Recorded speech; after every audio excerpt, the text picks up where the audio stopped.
Oh, it's like a bunch of building going on. All that rain we've had.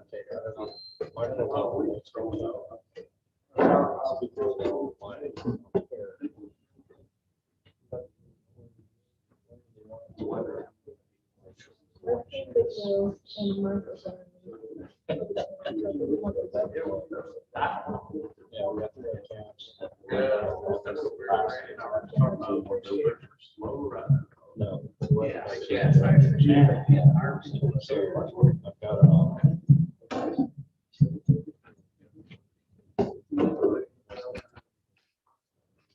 Testing 1, 2, 3.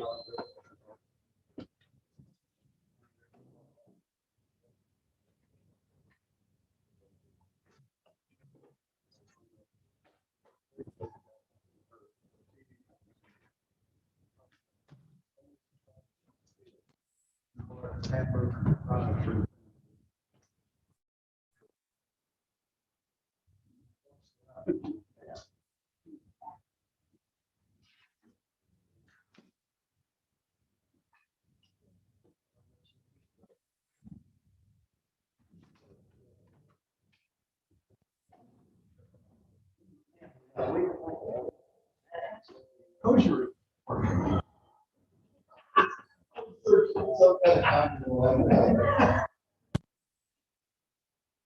No, well, it's sort of, it's built in.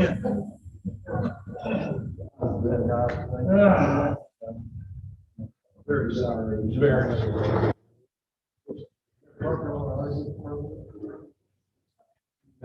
Well, depending on how much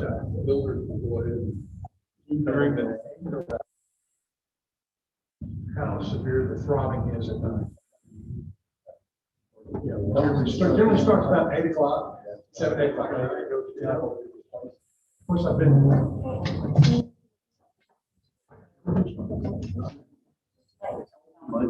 It is, but Jesus, it hurts. Yeah, a lot of that going on. And a lot of. They brought it to the office, it's like $1,000, like.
All right, yeah. $60 or something.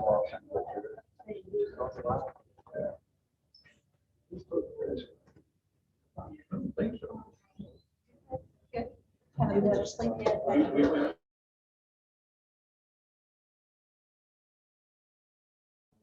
We ruled some out that were big houses because So happy found it. they weren't, Well, they weren't fiduciaries. And their fee structure was nothing like. yes. And that does. So we're at the,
Hi, Nancy. Can you hear us okay?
Nancy, check in.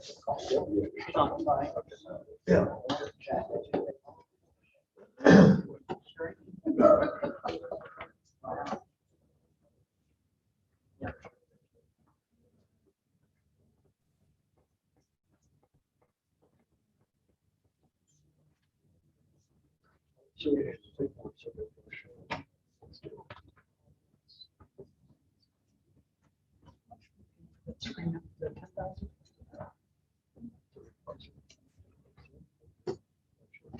I'm not sure.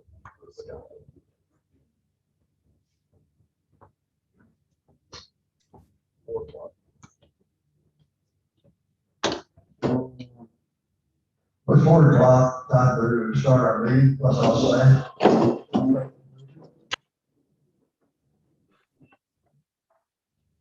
I pledge allegiance to the flag of the United States of America, to the republic for which it stands, one nation, under God, indivisible, with liberty and justice for all.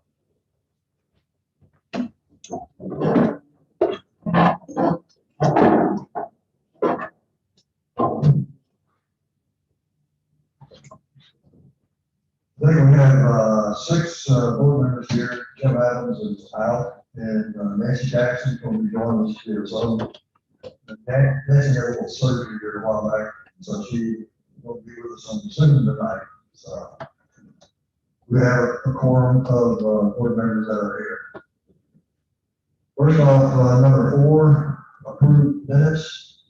We have the minutes for April 13th, regular meeting, April 13th, executive session, May 10th, regular meeting, and May 10th, executive session.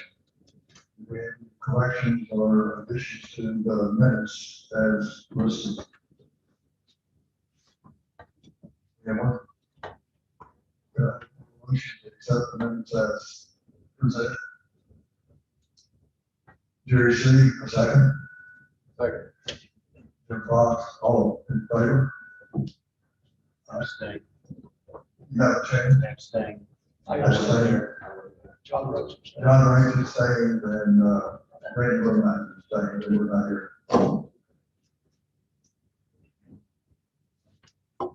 Financial update, treasury report, Jim Fox. Hold on just a moment, sir, point of order for this question. I'd like to recommend the opening number 9 is the gentleman is in the audience regarding the fire department before we get into board of directors activities, into that rather than going through the entire slide test for the next 2 hours. Is he present? Yeah. We thought we get past it. Evidently not. Thank you. We'll continue on. Jim? All right. Scott, can you bring that back up again?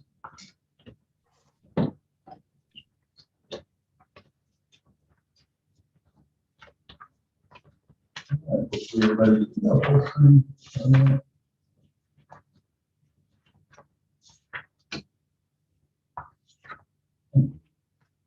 Okay, well, we'll start. As you know, our board meeting last month was moved up a couple weeks, so we hadn't closed books, so we did not do the April treasury report. So I'm going to go through that and May, and then a couple other slides. So go ahead, next one, Scott. So our bottom line numbers for April, the revenues continue to be strong in the month of April. Of course, we had the Easter event, so we had a lot of good income from the lodge on that. Then the expenses were a little over budget on the expense side of things. And when we get to the end of these 2 monthly presentations, I want to talk a little bit more about why we're needing to see some of these red numbers on the expense side of stuff. But even with that, you look at the net revenues, and we're still pretty good. Year to date is still strong. So, next slide. There's what I was referring to in the food and beverage sales for the month of April. We were a pretty good increase there. And then, of course, with the number of guests that we get over those holidays and stuff too, we got a good number of ring fees. I'm going to get hoarse talking about the newsletter ads being strong thanks to Pete and some of the other staff out there. Next slide. All right, so here's the major expense contributors. In golf, we do have, the water issue is always kind of a timing issue. In this case, water, we're not pumping as much, so we're not spending as much there. And that's all. Of course, that was kind of offset because we had overages in some of the earlier months when we were pumping water. And then security headcount there is trying to fill some of the vacancies that occurred there. And so we're accruing some salary savings. Sanitation, some dumpster rentals, golf professional. We need to address this golf marshal starter salaries. Again, I'll refer to that a little bit later on. you see where that started to impact the golf professional part. Public Works, kind of stocked up on some janitorial supplies. Chris, any comments on the janitorial? Just kind of stocking up, and again, that's sort of one of those seasonal things. Administration, legal fees, we have a few more legal fees, and we probably need to be kind of looking at that on, for the annual expenditures on that over the long term. General insurance, North Star, federal taxes, again, I'll address that a little bit later.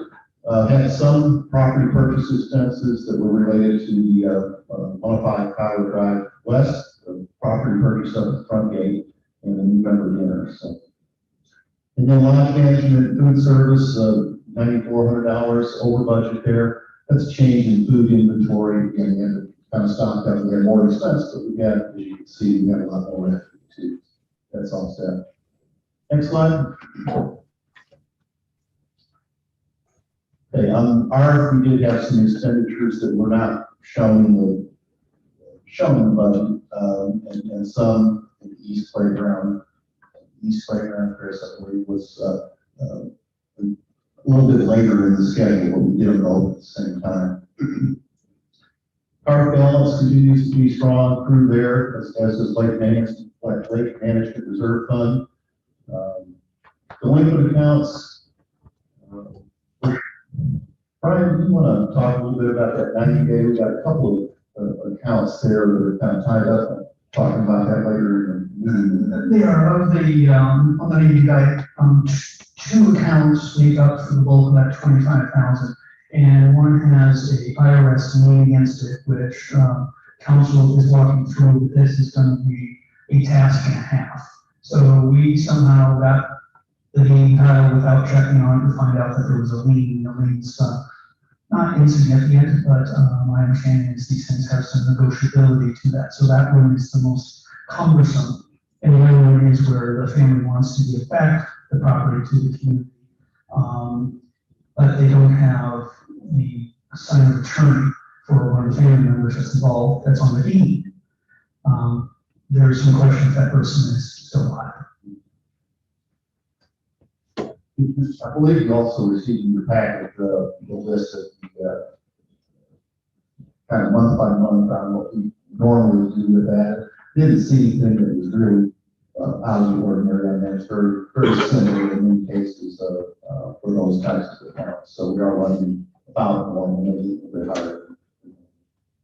And Indian Creek Volunteer Fire Department, IPN was the money that people contribute through the POA to the fire department. We have 199 total members contributing.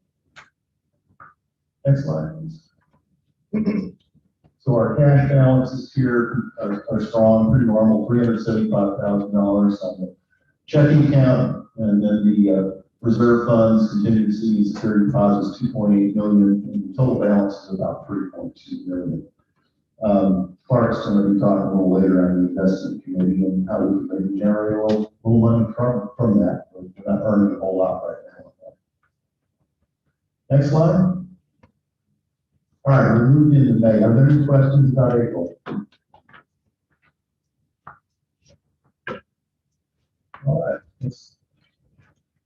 All right, again, revenues in May. Of course, we've got Memorial Day weekend in there. So Lodge did well with that. So the variable accounts that we have on income are doing well. You see year to date, we're almost $80,000 over there. Expenses, again, don't be alarmed right now by those fairly big red numbers. I'll explain here in a minute with that.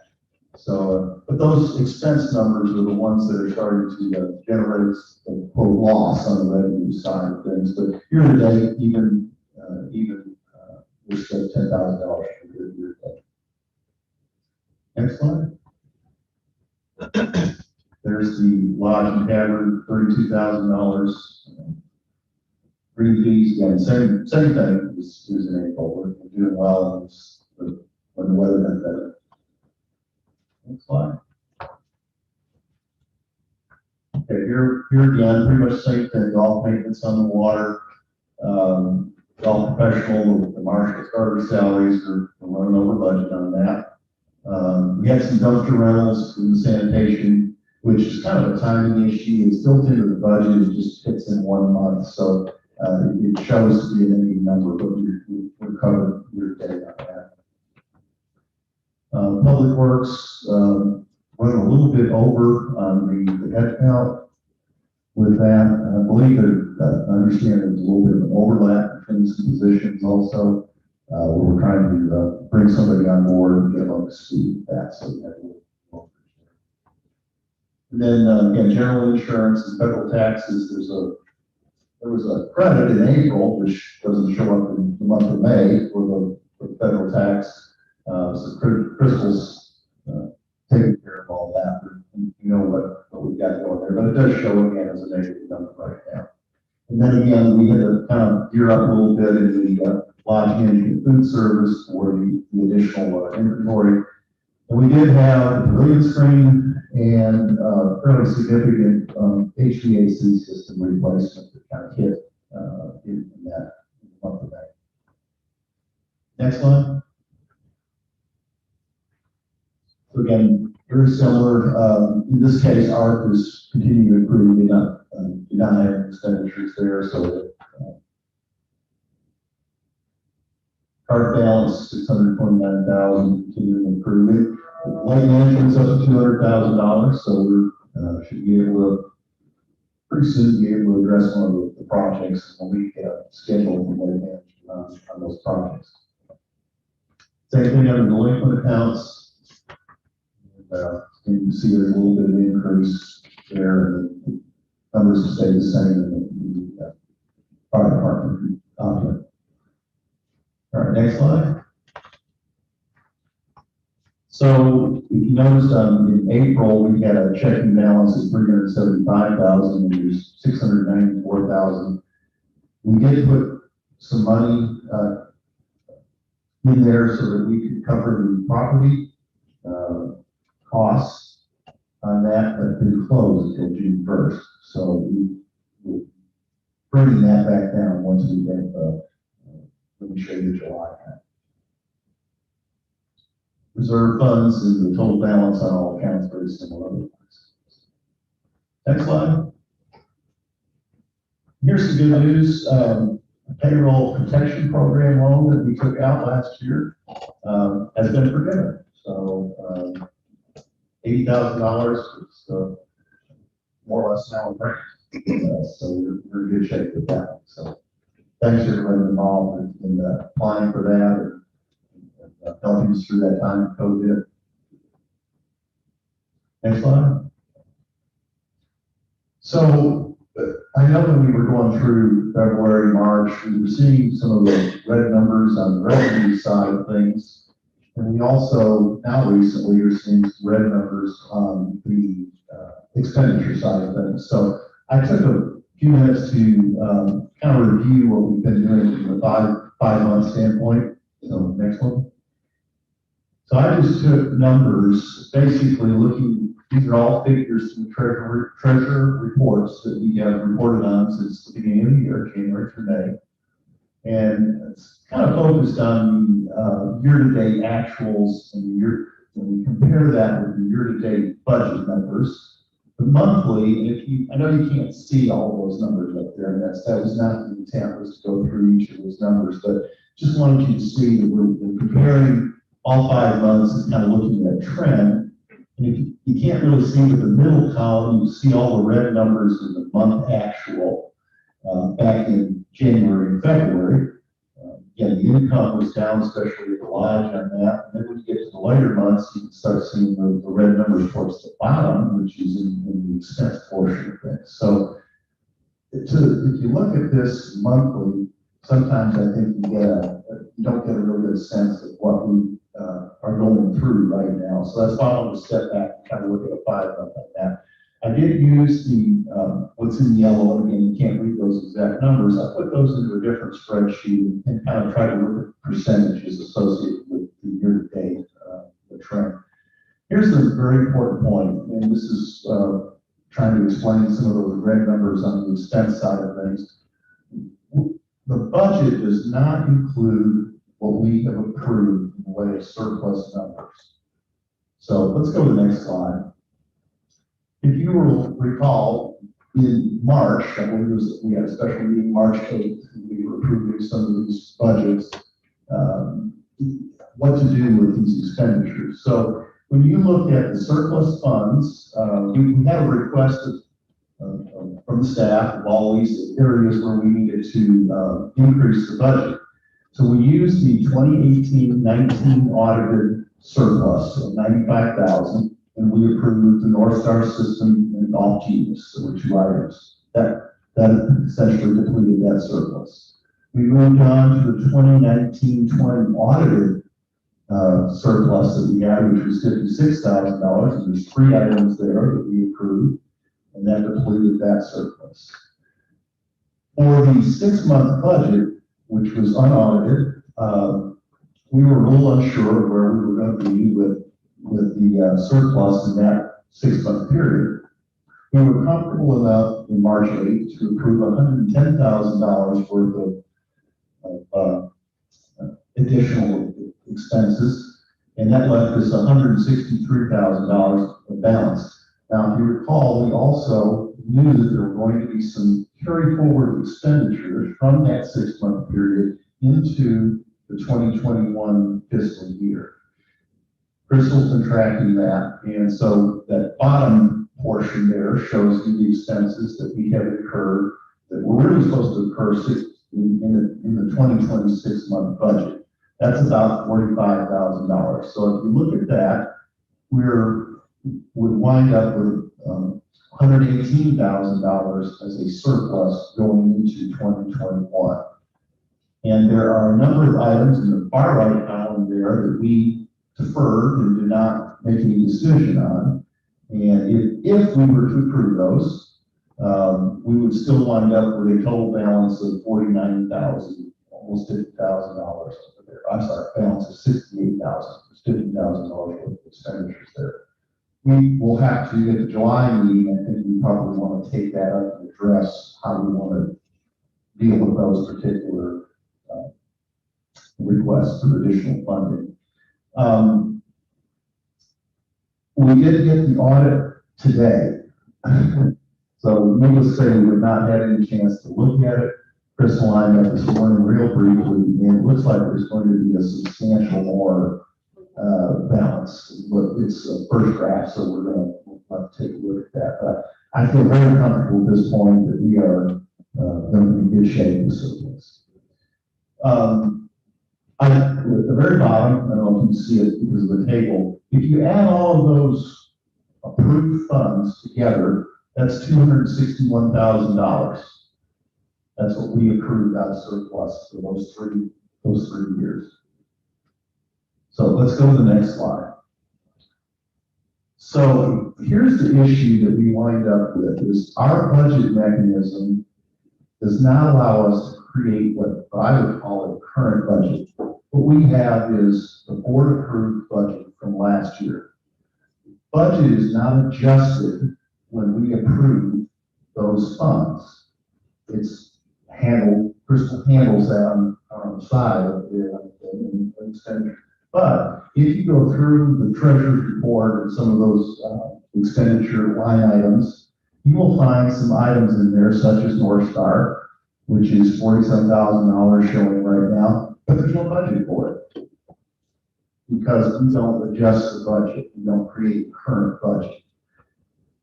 Crystal's hopeful that North Star will allow us to have a little different budget mechanism. So we can say basically the budget we approve, but when we make adjustments to those, we can increase the budget and track the expenditures against what we have approved. So I hope that makes sense. So bottom line is if we take that $261,000 that we approved and we add it to the year-to-date numbers, which I'm looking at the very bottom here on that, line 15, in April and May, because we approved it back in March, so we applied in April and then carried it forward to March. When you look at the percentages, you begin to see when the board approved the budget, if you're looking at line 11 up there, you see the expenses are starting to show as negatives on the variances for that, which is what you were seeing in those monthly reports. But when you add in the $261,000, we're back into the positive on that. So again, when we look at this monthly, sometimes it doesn't always show the whole picture. So I hope this helps. If anybody's had a little angst over where we've been going with the budget on this, I hope that shows that we're in good shape. And again, the audit appears to be where we're going to be in really good financial position. So any questions from anybody on that? All right, thank you. Hold on. Thank you, Jim. Anyone have any questions on that treasury report? The next item that we have here, on the treasury report, we have the item number 5B. Who's going to take care of that? Jim, will you go handle that? Crystal. Crystal? Yeah.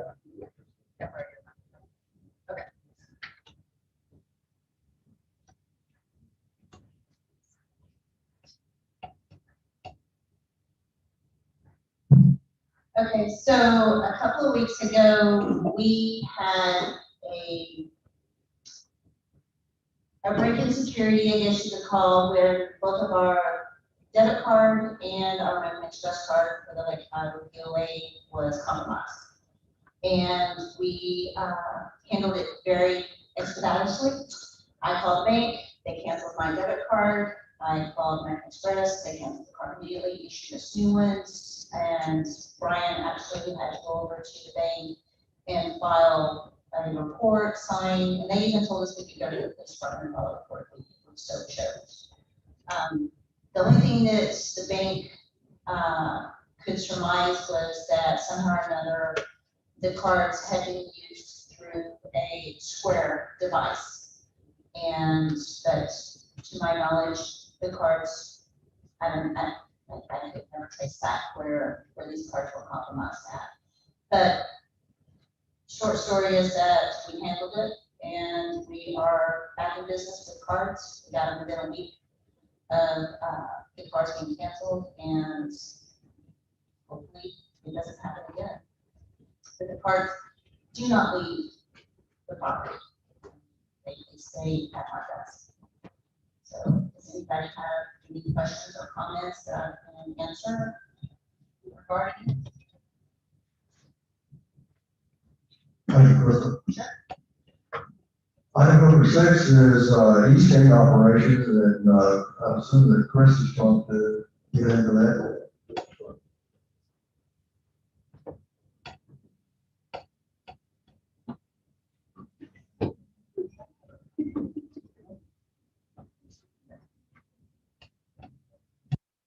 All right, thank you, Sam. All right, so the east gates, requested within the number gate armed hit on the east gate. So we're looking at about 5 times currently. They've been hit and charged along with public work charges plus citations.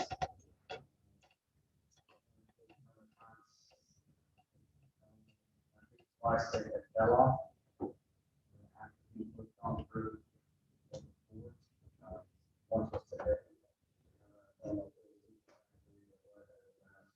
But it does happen. There's also been questions of the tailgating stand. Yeah, you would. Okay. There's also been questions of people tailgating through the member gate. The only way that tailgating can happen through the member gate is if they both have RFID units. If they do not, it will not allow the second person to go through. So in theory, it's not considered a tailgating if both people are members. They're coming in to get on that, recognize them, read the tag, let them both in. So if it doesn't see that the second car has a tag, it will close, and then the second car will go out. So it does happen fast, so when people see it, they think, oh my God, people are tailgating. But in reality, they're also a member having on that. So just be aware of that. So we've been watching it.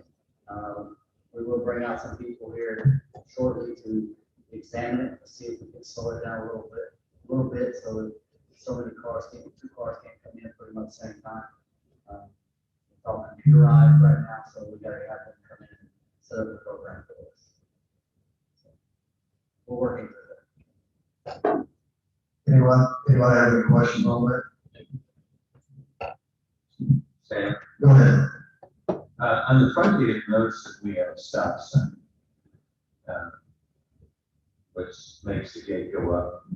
I heard a comment from one gentleman that had the speed, figured the speed just right, so they knew how fast they could go and lift both gates up and go right through. Of course, it's been knocked down 5 times.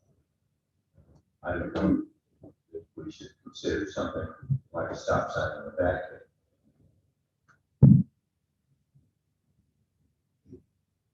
Are you referring to as a kind of stop sign? Not too bad. Take that under mind and see what we can do.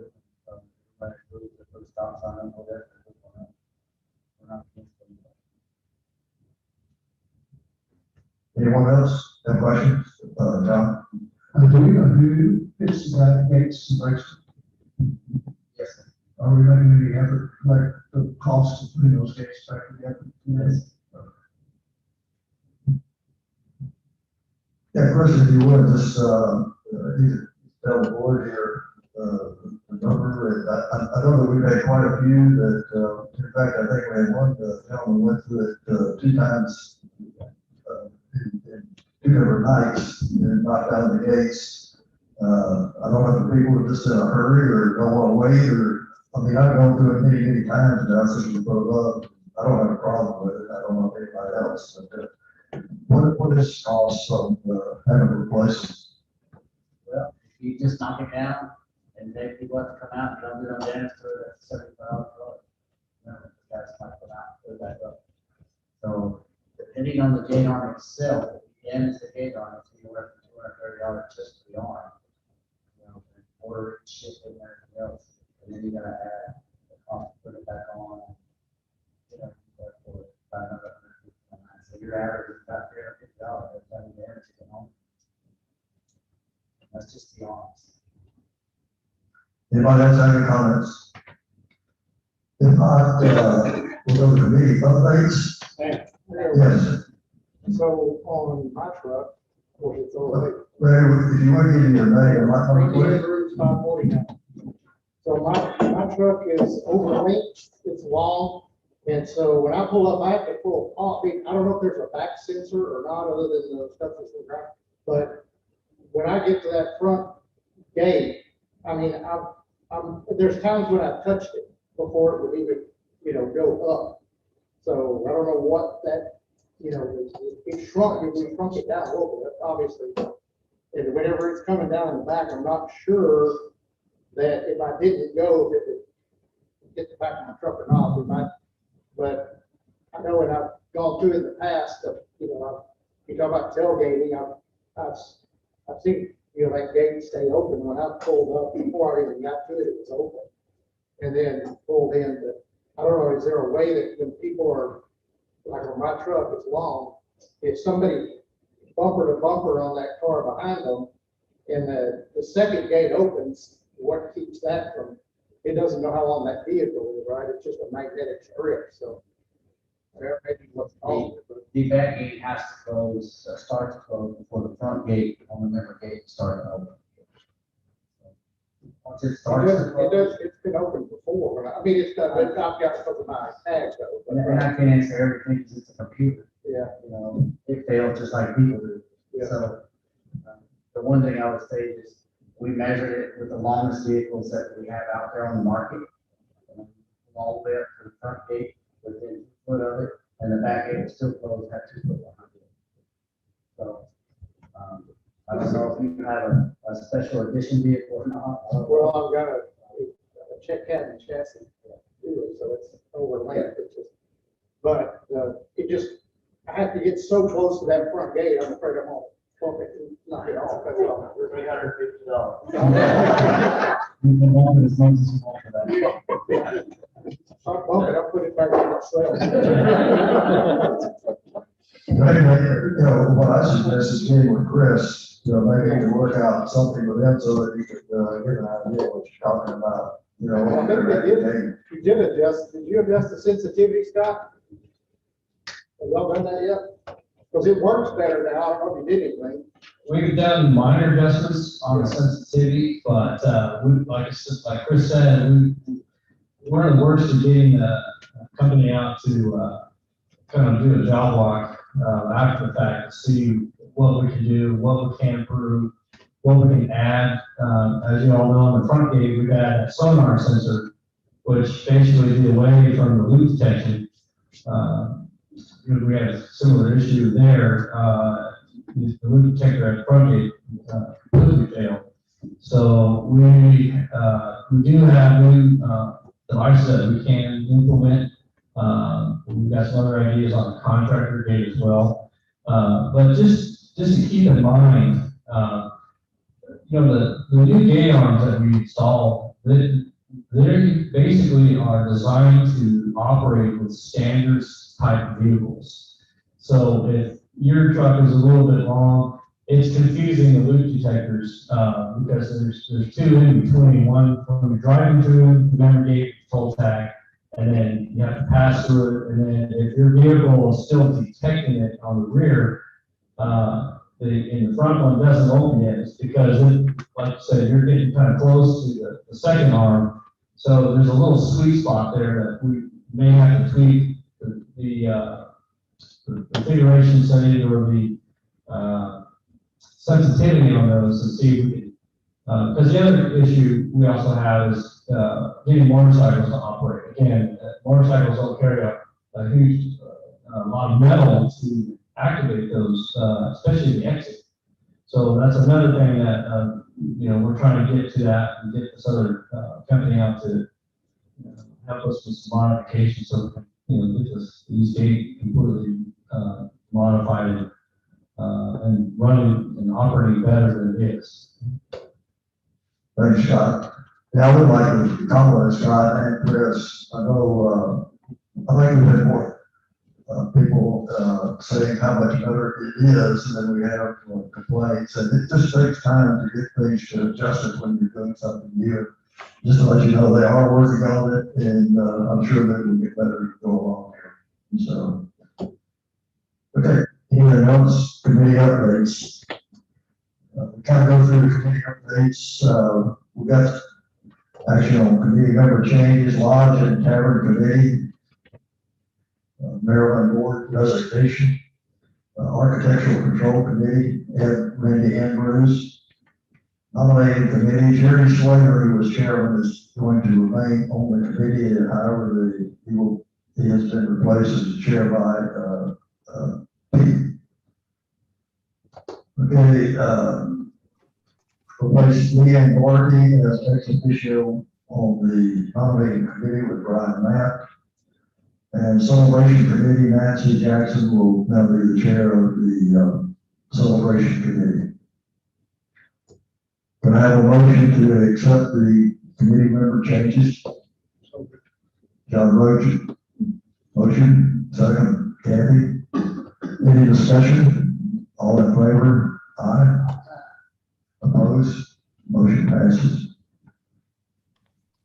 All right, the next thing we have is a long-range planning committee. Nancy Jackson, who is Zooming with us. I hope we can get Nancy on to be able to go through this for everyone. Are you there, Nancy? I am. Can you hear me okay? We're gonna mic down my computer. Let's try it again. Yes or no on the hearing here? Yep, okay. Let me see if I can get you a little bit louder. How about that? Does that work for you? Better? Okay. For long range planning, we are in the process for the LLP working on our plans for both the town hall meeting as well as our executive summary that will be coming to the board. The board should have by the first part of next week, a draft of our PowerPoint for the town hall that's going to be on July 17th.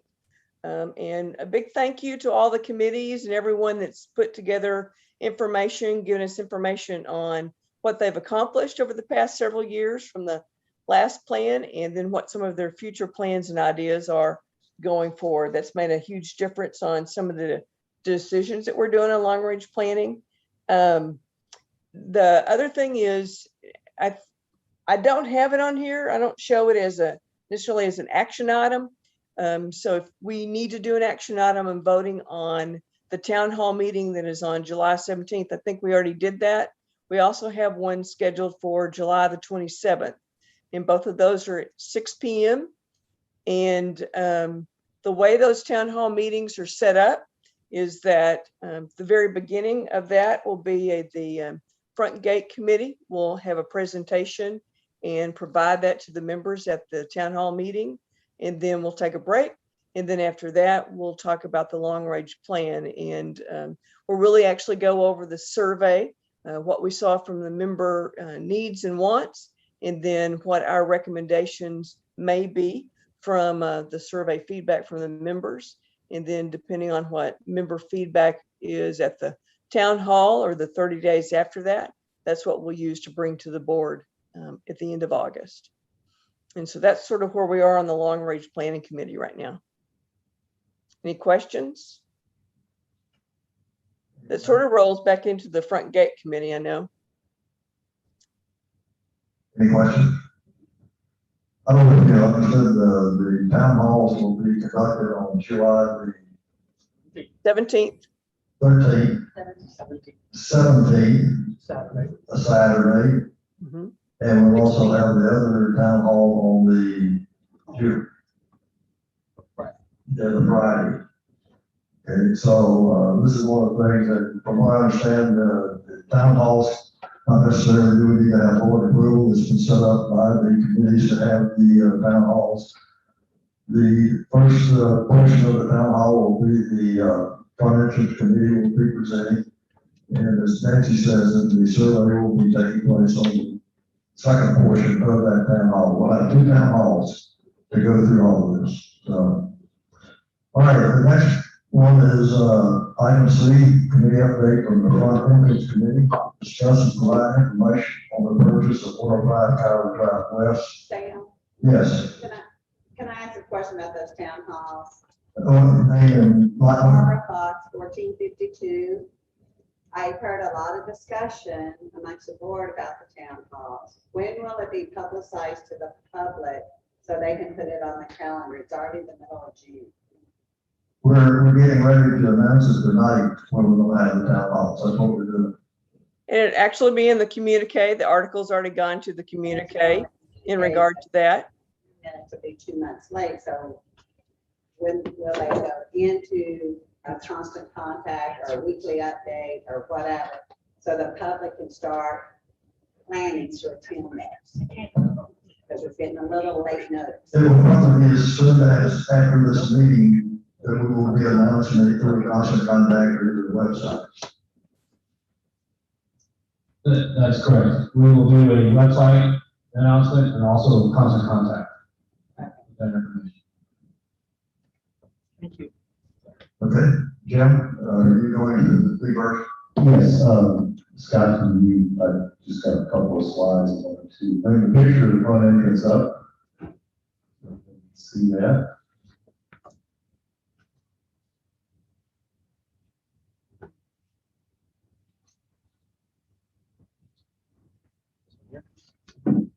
That's it.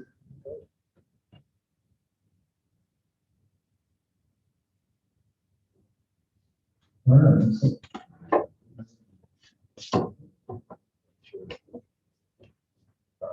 All right, next slide. All right, so I'm just going to kind of facilitate the status discussion on that. We have a number of different people who are going to kind of talk about this later in the agenda also. So just a quick status update. This is the property. Scott, would you hit the button one more time? So for those of you that are not familiar with it, the log cabin out there is the property that we just purchased. And it's surrounded by the existing POA property out there. So next slide. This is the front entrance committee, and Jim Adams has been the chair of this committee, and that asked him if I would kind of provide this status report on there. But all of these committee members have worked on this recently, and there's been a lot of work that's been going into preparing for an election and how we wanted to kind of go about this. So you see any of those names up there, they're all pretty familiar with the process, and we want to be able to ask any of those people what's going on. Next slide. So the project did close on June 1st. So Bart, many thanks again for all your negotiation and involvement in that. Is there anything you'd like to talk about status-wise with that? No, the only thing that I think is important, we closed on June 1st, but Jimmy, the brother, the other, stayed in there for 2 more weeks through the 14th. They should have delivered the keys on the 15th. So we have keys to the property now. We went ahead during that 2-week period. He wanted to make sure he had money in the pocket for that. You know, that's just that. We went ahead and started cleaning up during that period of time. Chris, you're probably going to see a lot of activity around that. But they delivered the keys on the morning of the 15th, and it's all ours, and we're moving forward. Any questions about any of that? So nobody wants to know what we paid for it?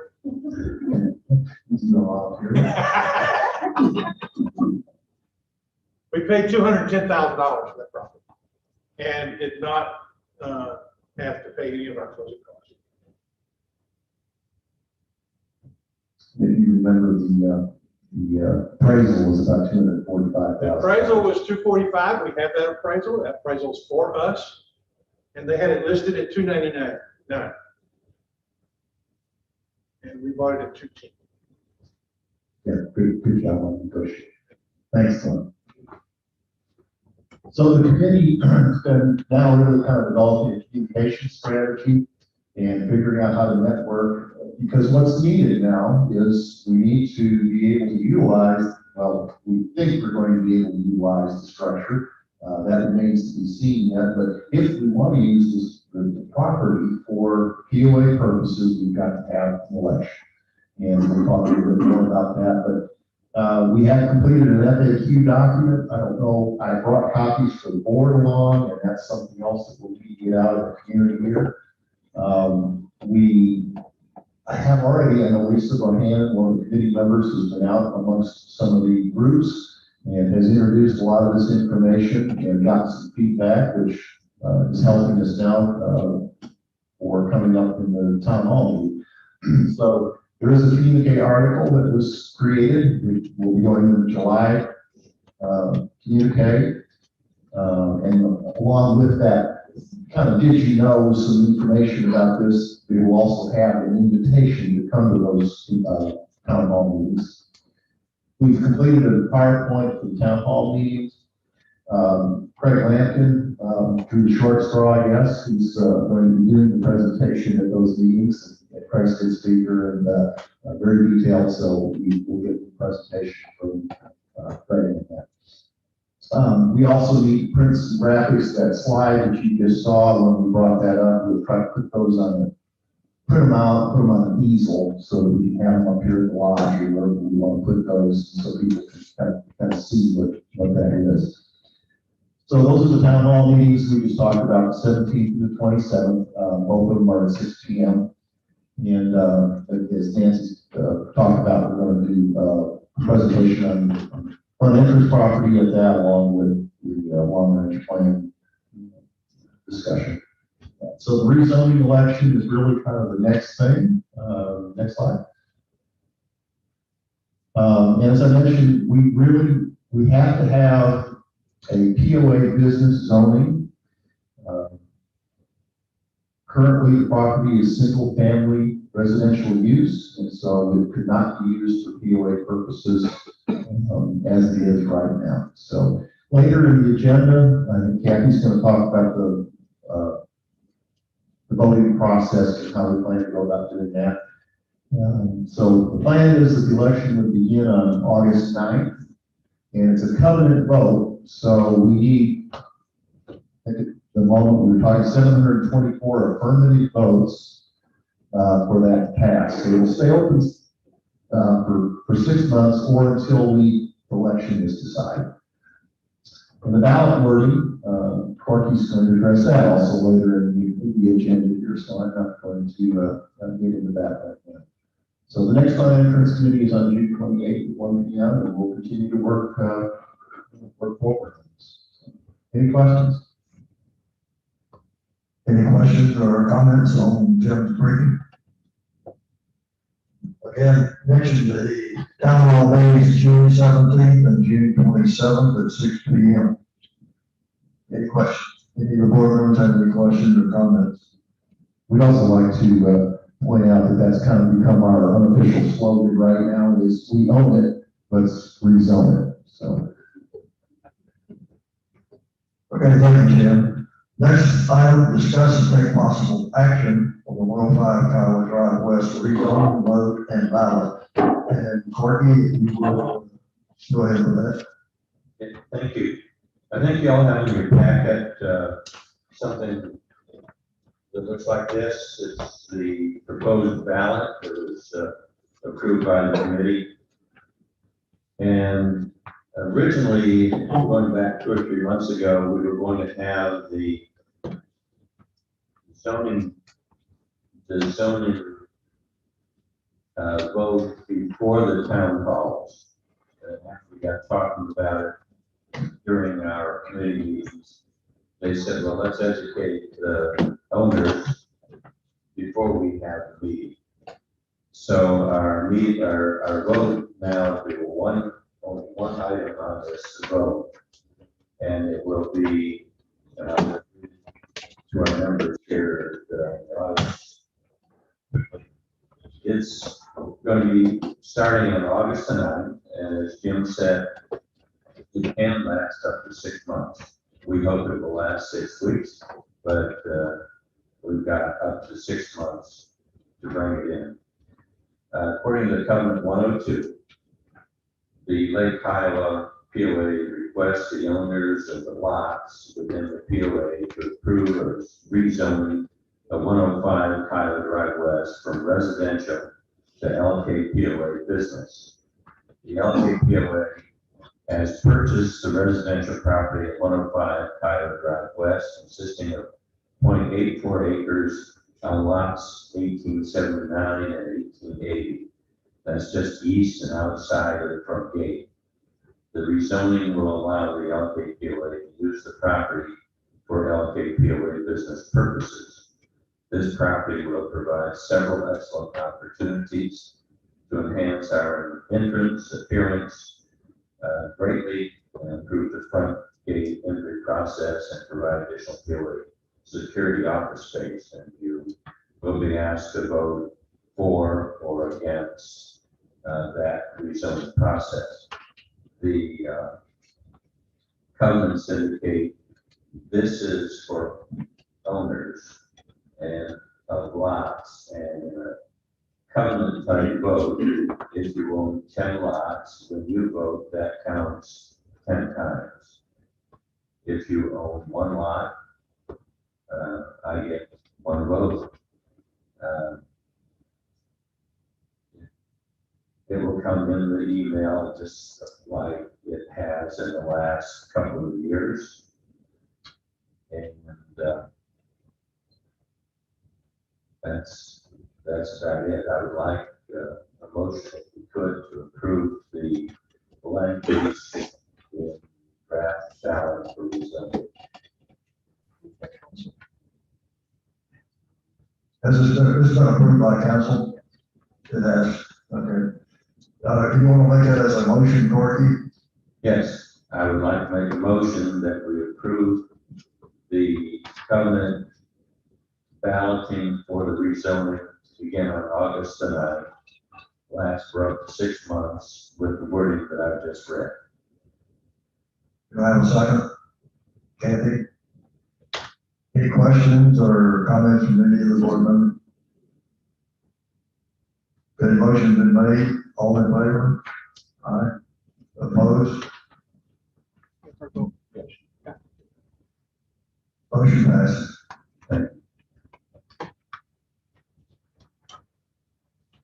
Next item, discuss and take possible action on approving the election procedures and methods for rezoning. And Kathy Gray, will you cover that, please?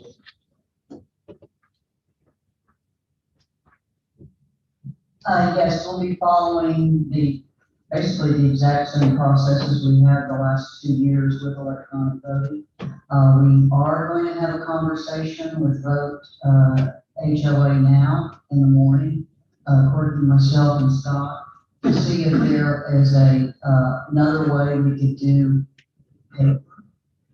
So they have some experience with that. That would be for the handful of people, members that we have that don't own computers. They may be homebound. We just want to make sure we can accommodate all those. So we'll have that discussion tomorrow at 9 o'clock, and then we'll make our final decision if we feel comfortable with it. It does add a little complexity, but the company would handle the paper for us, not us doing mailing out. The company would handle it. And then we still have our CPA be the voting judge and keep it all with the part. Anybody have any questions? Because if you have any other wishes, wants, now's the time to have that conversation so we can express that with the vendor for voting. To emphasize what you just seen, 1, 2, 3 kind of subcommittees having to do with this is the type of vote that is occurring, and a non-participatory vote is a no. So we have to go to great lengths to encourage the vote, be it pro or con, but non-participation. I'm on holiday, I'm away, I don't know what's going on, I don't care, whatever, that's no. So this is a stiff uphill battle. That's why there's so much concentration on the board agenda tonight. There will be again in July and will be again in August. Thank you. Do you have any type of motion that you're wanting to lay ahead for action on this? No, not at this time. Not at this time, okay. So we'll table that until we get further word back on how we're going to be handling it. Correct. Okay. Sam, comment? Question? If you own multiple lots, will you receive multiple notifications for each lot? Or does one vote carry over for, let's say you had 10 lots? Did you vote one time and it covers all 10 of those? Yes, so you vote one time, and you vote 10 lots, it counts as 10 votes. You don't get to check. You don't get 10 ballots, you'll just get one ballot. Thank you. Any other questions? Okay. Next item is Governments and Bylaws Committee. Corky. Okay, last month we talked about the covenant bylaw committee starting in July or August, or as soon as the governor got through signing some of the many bills that were sent to the legislature. I think it's up over 70 bills that were sent to them. Not all of them made it to the committee or to the floor, but we still have, they're still coming in. So as soon as we get a better chance, we will have our committee and right now we'll have Judge Roach and Jim Adams reviewing the bills to see if they're going to impact. And if they do, then they'll pass them to the next portion of the committee. Some will affect the Architecture Control Committee, some rules, some will affect covenants, some will affect bylaws. So we'll make those decisions and we'll start to write those up for our documents. If you recall, if it's a law, They usually go into effect September 1st. And if it's a law, it supersedes our covenants, bylaws, or any other part or documents. So we won't ask for a vote if there's a law that says something has to happen. We will make a note in our covenants because they're good till January of 2023. The law supersedes it, so we will make a note in the covenants that basically say this law has been passed, and so it supersedes the law or our covenant of that. We plan on having a bylaw vote next February for those bylaws that may change. We asked the members of the board last month if they had any idea for a covenant of bylaw vote. And so I'm asking now that if any of you have come up with any proposed changes for the covenants or the bylaws. I will tell you right now, we've gotten a few in from Rick Walker. He wants us to clarify rezoning. Rezoning, you know, is a paragraph that doesn't say how long it lasts. Doesn't say if one or two people have to sign it, etc. So we've got some legal opinions from Les on the signature. So we asked us to clarify that. Also, the selling of commonly owned property. Do you remember in the past year, some of the golf course access properties, some of the golf course have been sold, and that property belongs to the members out here. And so Rick has asked us to make that very clear when the board sells commonly owned property, if the board could make that decision or just have to have a vote of people. We've got some other things that are half-baked right now. For example, Kathy mentioned the use of paper ballots in addition to the electronic ballots. We'd rather not, obviously, and we don't think that would happen right away. Only 3 or 4 months. If we don't think we're going to have enough votes, then we'll get on the telephone and hopefully start working on the covenant mail. We've got a recommendation from the ACC on setbacks. And also, we've read a law that says it applies to covenants, so as you read it, it goes on to apply for any dedicatory or codified document that members that are not in good standing are allowed to vote.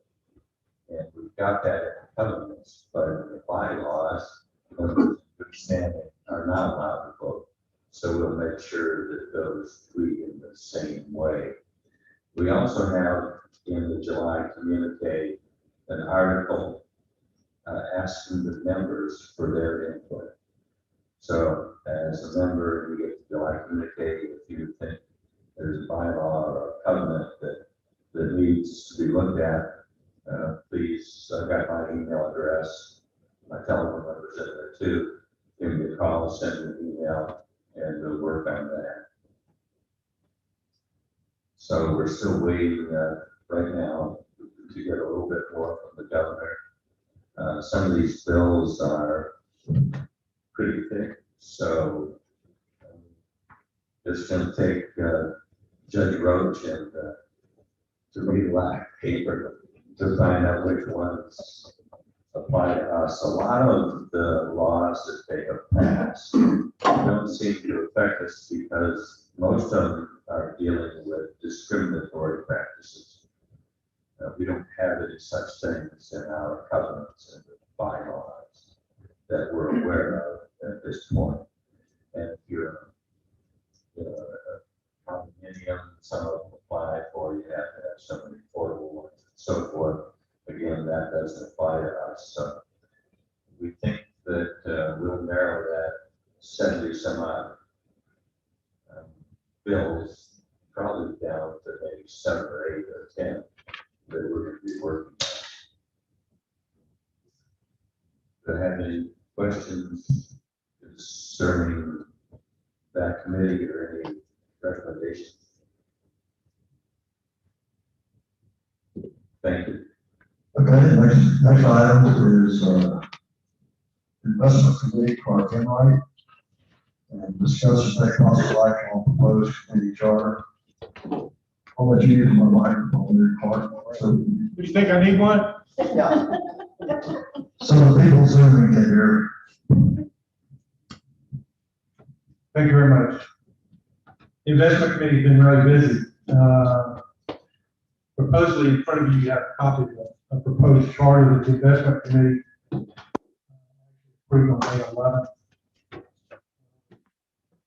Not been able to get it to you, but here it is. I'm here to take any changes that you wish. Sam, I think you said you had a word or two you wanted me to change here.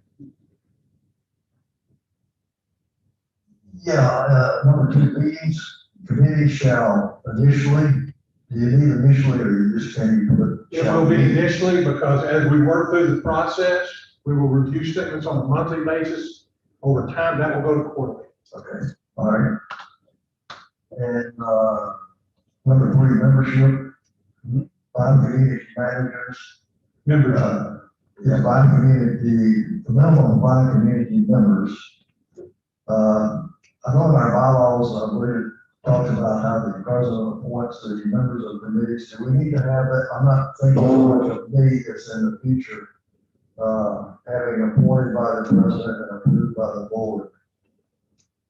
In other words, the members of the committee. I know that's what we've already done, but should we have to, You want that language? that language in the charter? Yeah, it's in the bylaws? It's in the bylaws, what I need to hear again. Well, because of your charter, to make sure that we understand, that's what it's, how it's going to operate. Okay. Can you give me that language, please? Yeah. All right. But Now, you do understand that it says 5 community members.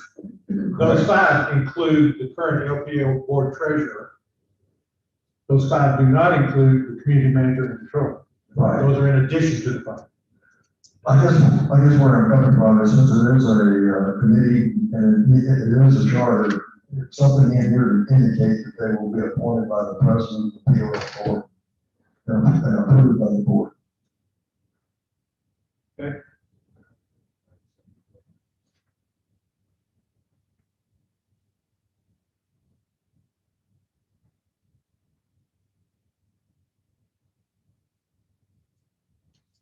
And then number 4, the very last sentence, report regularly, would it be better to have a actual monthly report or bi-monthly or regularly kind of leaves it open-ended? I don't know, that might be what y'all want. Yeah, and you bring it up at when you asked me about initially. Same thing. We're gonna initially come in here monthly for you till we all get used to what we're doing here. Okay. Then we'll probably change that. Okay, we can always go back to this. That's the reason I didn't want to narrow that down. Okay. We'll do whatever y'all want. That's fine. We'll just keep it in mind that possibly we might have to change it later on. Okay. And just so everybody knows, anybody else got anything else regarding the chart? That's all I have as far as my comments. Any of the other board members have any comments on it? With those changes, I'm not sure I can make a motion. Yeah. Not really.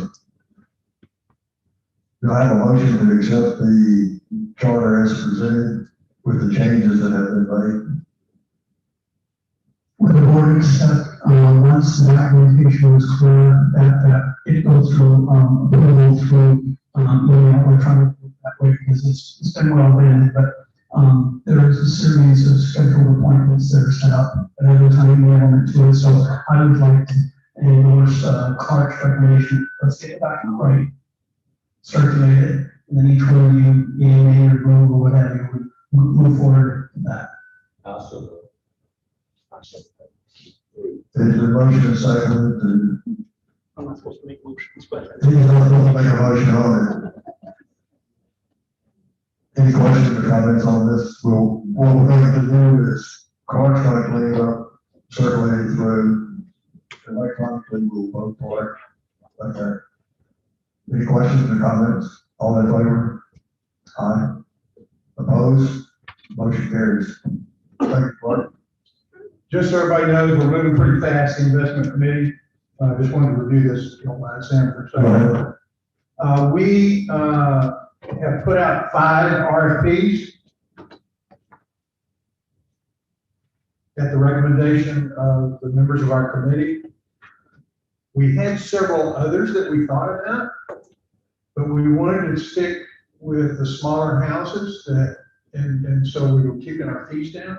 The larger houses generally do a dual situation. They'll charge you anywhere between 70 and 80 pips. The people we're talking to right here are 35 to 40 pips. So, and most of them are local. There's some pretty sizable management companies here, but the RFP has gone out to these 5. We have asked them to complete their response to the RFP by June the 25th.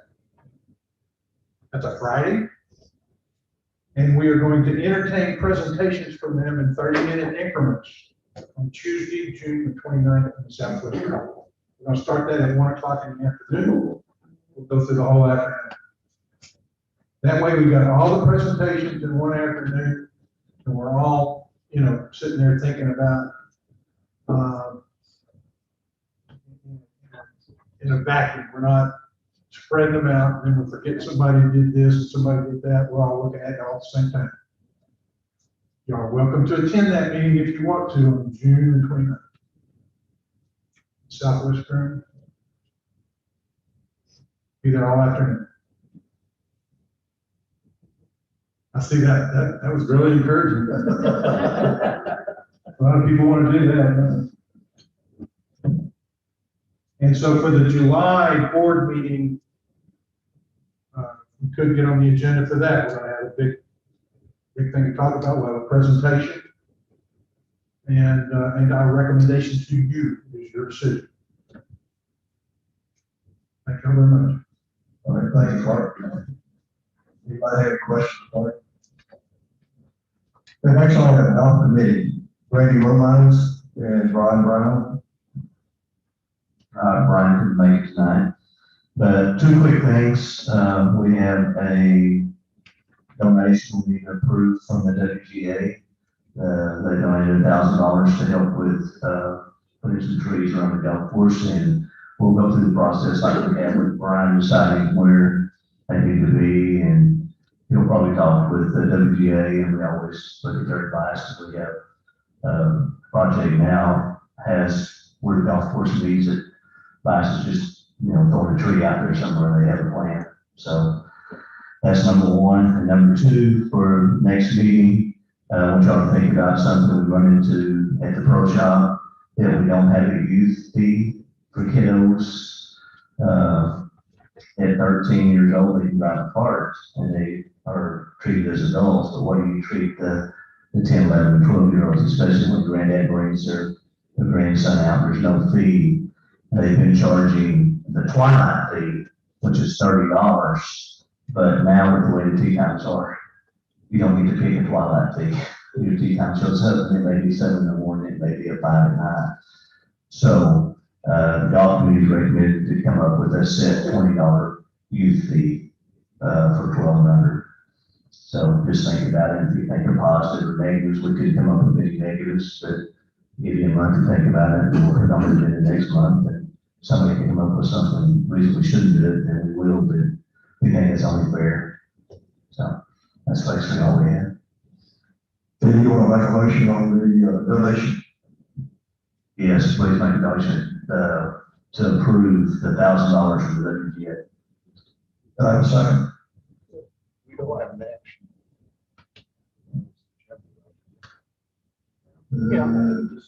WGA, well, we don't have it as an action item. So we'll wait till July. Okay. Okay, next item, Vincent Williams.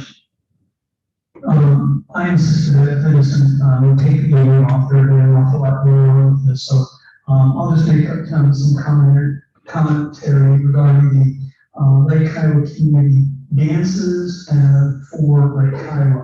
This is a group of people that are really interested in dances, for the organization and for individuals and actually some sub-neighborhoods.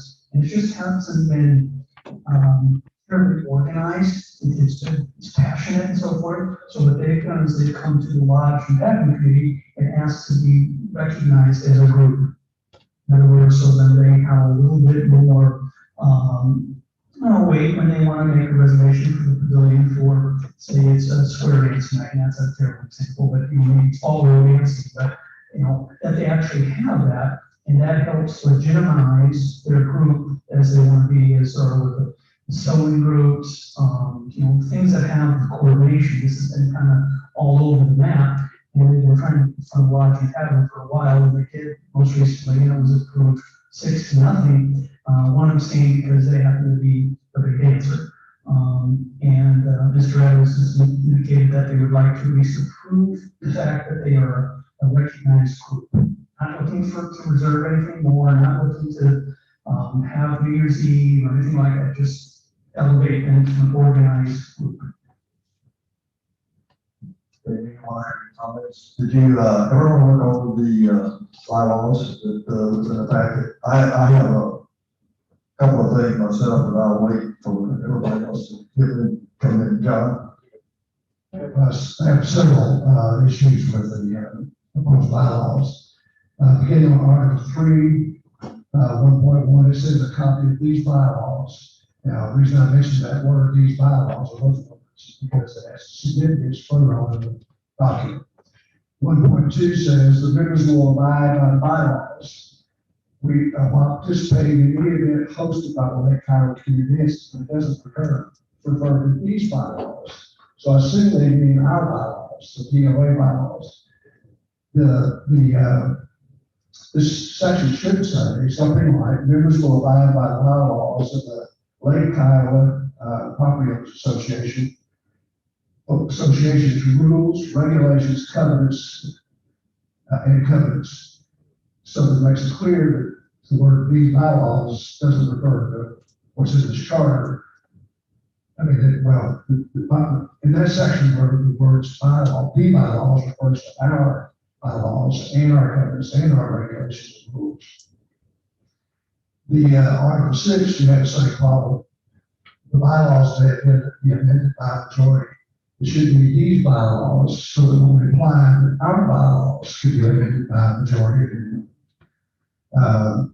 And then Article 7, in the case of conflict between people under these bylaws, that's a word of art, a term of art now, and the Lake Kiowa POA rules and regulations, covenants, or bylaws, that portion of these bylaws shall be null and void, as opposed to the bylaws being null and void. It's a very confusing about whose rule we're talking about. So those are my proposals to change that language. And the next point I'd like to make about it is I'm a little concerned about Article 3, Section 2, about members to invite guests to participate in any event hosted by Lake Kiowa community dances. And a guest is defined as anyone Lake Kiowa POA member. We constantly had issues about who gets on the property. So I'm not sure if there's a solution to this. I just want to mention this as a potential with these bylaws. Anyone else have any questions or comments? My understanding is that this group of dance enthusiasts are looking for some guidance to get this approved. They're not well versed with the bylaws and so forth, and don't want to be embarrassed and don't want to have anything like this. They're not trying to landlock anything, so they greatly appreciate 15 minutes tutorial from a couple of people around this table, and we can put that together. And I would like to see that done in a very positive manner rather than, well, you do bylaw 1, 2, 3, and that sort of thing. That's not what lifestyle is about. Lifestyle is about dance. But we've got to follow the rules. Absolutely. And these things need to be refined. So I would ask that there's no action at this time. I will report back to Lodging Cabin Committee that we need some refinement. And this is how the process works. Yeah. Well, I think, similar kind of thing from John on, Article 302, where the guests coming in, something to the effect in accordance with the Lake Kiowa policies and rules as far as, how you would get a guest in, and you're responsible for that, guest that you bring in as a member, something to that effect too. So I would leave it to table this until, go back to the, committee, and, I'm sure that John will be more than happy to work with them. I will too, to come up with some language that would take care of this. So, is everyone in agreement with tabling this for tonight? We'll get it later. Okay. Just for the minutes to reflect a helpful approach. Okay? Okay, next item, Information Systems Committee, North Star System Update, Kathy Gray and Michael Pye. Who's first? I'll start. So we've made great strides with the North Star software. We had our initial on-site training completed at the end of May and the beginning of June. When we came into that training, we were about 2 weeks behind, but we made great strides and got up to speed and had our go live completed on schedule. That's for June 1st. We have follow-up back office on-site training scheduled for next week, 28th through July 2nd. And kitchen and golf pro shops, POS systems are up and running. Golf is continuing on the Chelsea system for now, but they will be considering at the end of the busy season, they'll be looking at North Star's tea times in December. So they may make a change then. During the training, I guess we decided to add a rooms management module so that members could reserve rooms in the lodge. Groups and committees could also reserve rooms in the lodge. But Penny would still be managing that to make sure that there's no conflicts in those reservations. All the hardware for the North Star migration is in place, minus 2 tablets for security that will be ordered soon. And I would like to say that currently, without those 2 tablets purchased, we're roughly $1,300 under budget, what was budgeted for the hardware. And when we get those 2 tablets purchased, it looks like we'll probably be about $600 under budget for the hardware. Let's see. Website is in staging as of June 14th. Scott and Leanne were taking training. A lot of it is falling on Scott Manning, and he's receiving ongoing training and developing the pages and specific message boards for the groups and committees. Our go live for the website is planned for June 27th, but with the 4th of July chaos that usually happens around Lake Kiowa, we are not planning to roll it out to the community until after the 4th, so that we can avoid any confusion as to gate entry and all those things that come with the 4th of July. We're going to do groups and committee, we're hoping to do a groups and committee preview and training the week after the 4th of July. If everything goes well, I got to get Scott's approval before we can roll out that date. But there are some tweaks that he has to do to some of the pages to make it useful to the community. And then he's planning 2 community-wide demos and trainings here at the lodge for the 13th and the 17th. And just learning about that town hall on the 17th, we may have to coordinate to make sure we don't conflict with that. And the current systems that we're using right now, Tops, Abacus, and Neighbor, I'll let Kathy talk about, she's reviewing contracts right now to see when we can discontinue those.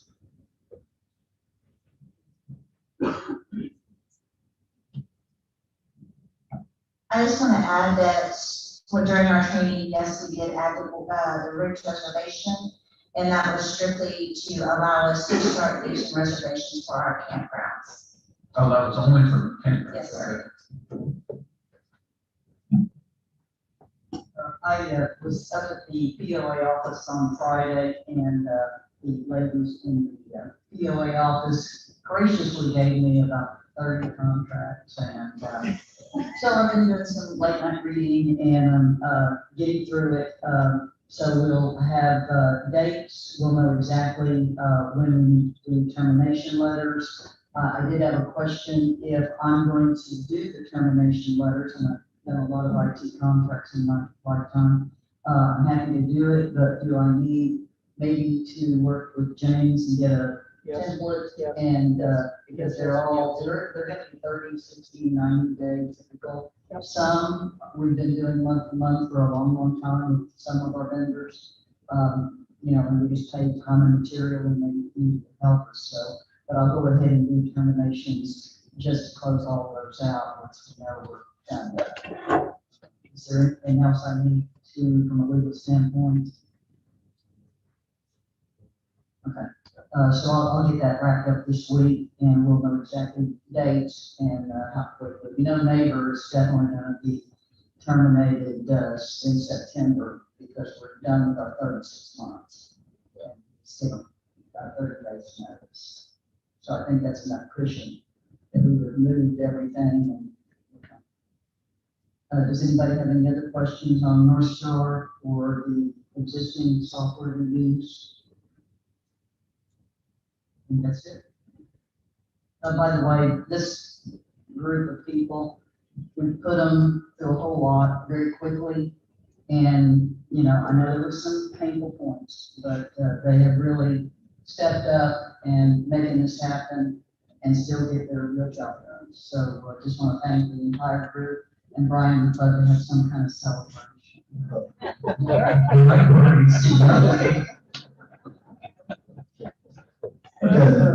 thank you, Ken. Next item is community manager Brian Matt. And let me just say that we're glad to see Brian up and about and doing good. He had a surgery last week and it's good to have him back, and I know he missed us out there. So anyway, Brian. Thank you, I appreciate it because I'm a big believer in prayer, and I felt it, and don't know exactly where it came from, but I felt the support. So thank you for the people in this room, my extended family, etc. So anyway, community manager does not have a typical report in your docket, and I apologize for that, but there are three things I'd like to update my board of directors on. And that the first one is more of a strategic one. And it is my view that we would be advantageous for the board of directors to move the board meeting 1 week from, I think it was 17th or 18th of the third Monday to the following Monday. Because what may or may not come out of that town hall meeting, we don't know. There's a lot of variables. And for me to set an agenda that Friday and then to convene on Monday, and any one of you or collective group needing to scramble is reactionary rather than visionary. And I think this is just a good opportunity. There may be nothing. This may be a fait accompli. I doubt it. There will be something that will come up that will take a little research, will take some time, and be my strong recommendation that the board can move the 4th Monday of July. Yeah, Brian and I talked about this because of the fact of having the town hall. It would be good to be able to wait and kind of sort this out. Do any of you have any comments? Do you have a problem with us moving the next board meeting to the 26th of July? Rollins, would like a motion? I move to move the next board meeting, July 26th.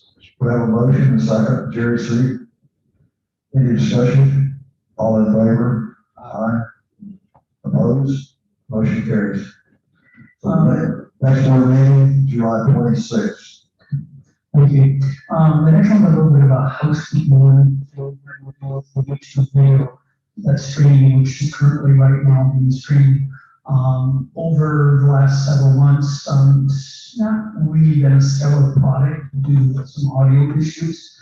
Not looking here at my tables right now, Scott just reminders that we had 5 on today.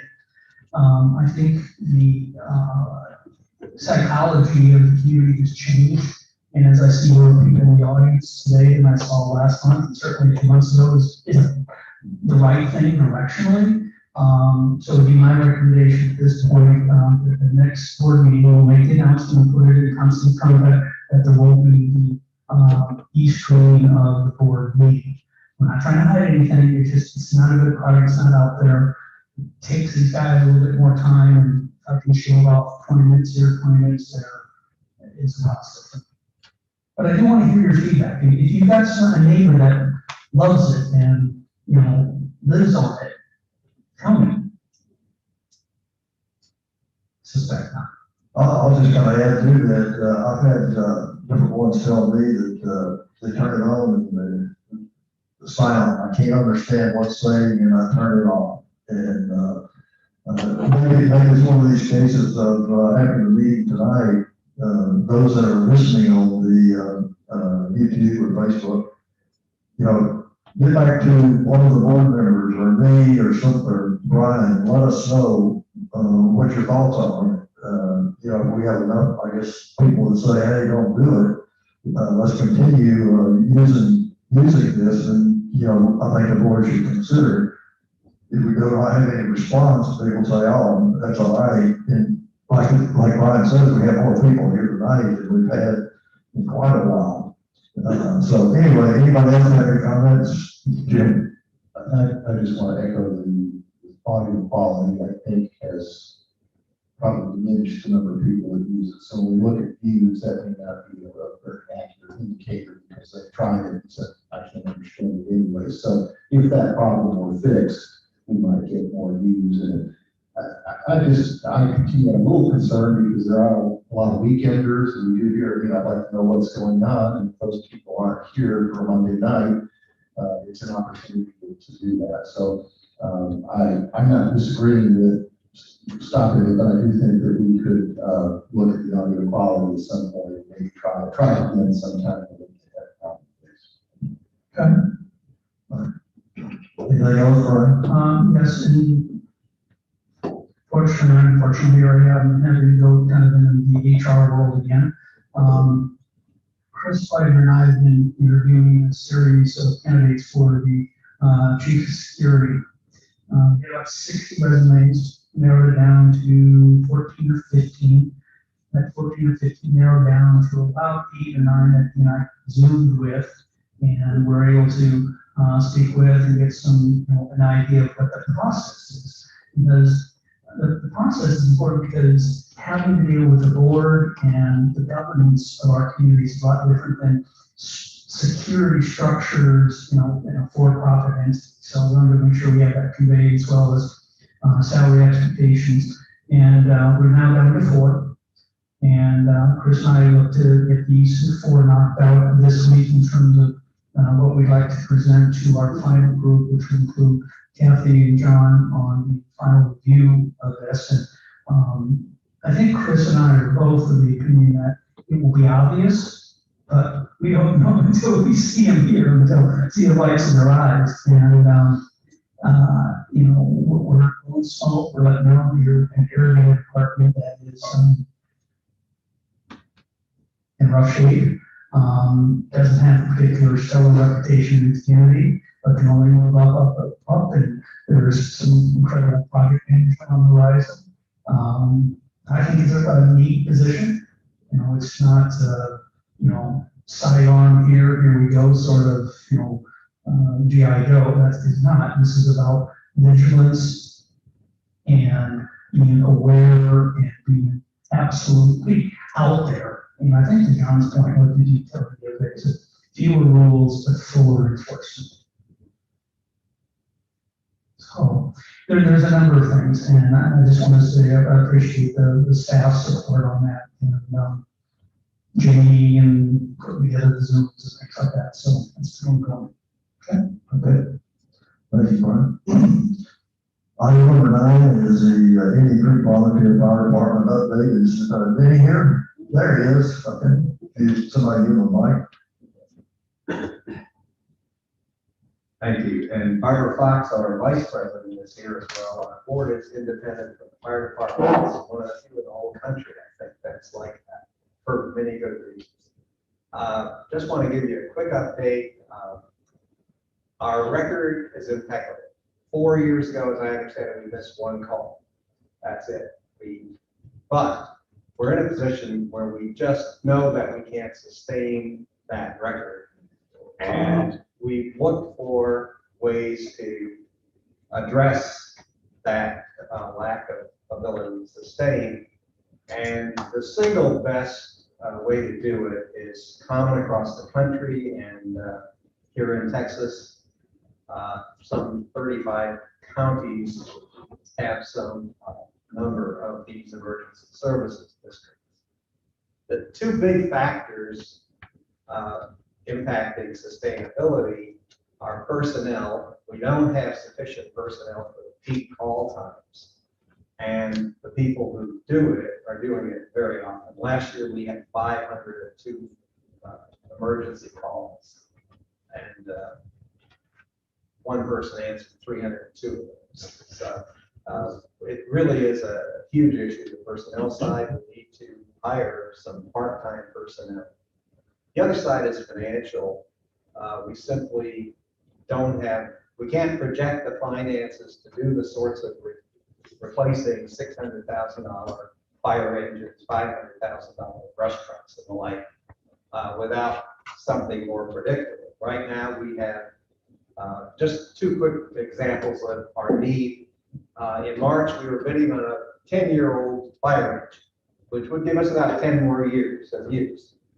And when it got to 250,000 and the bids kept coming as fast as we bid, we just couldn't, we can't secure the loan to go further than that. Never mind that that's 25 grand a year if you project for the 10 years use we might get out of it.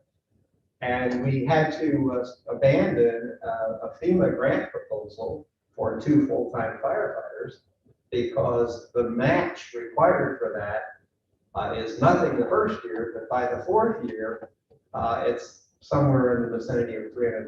Because these had to be full-time people, 75 grand plus 75,000 in benefits per person.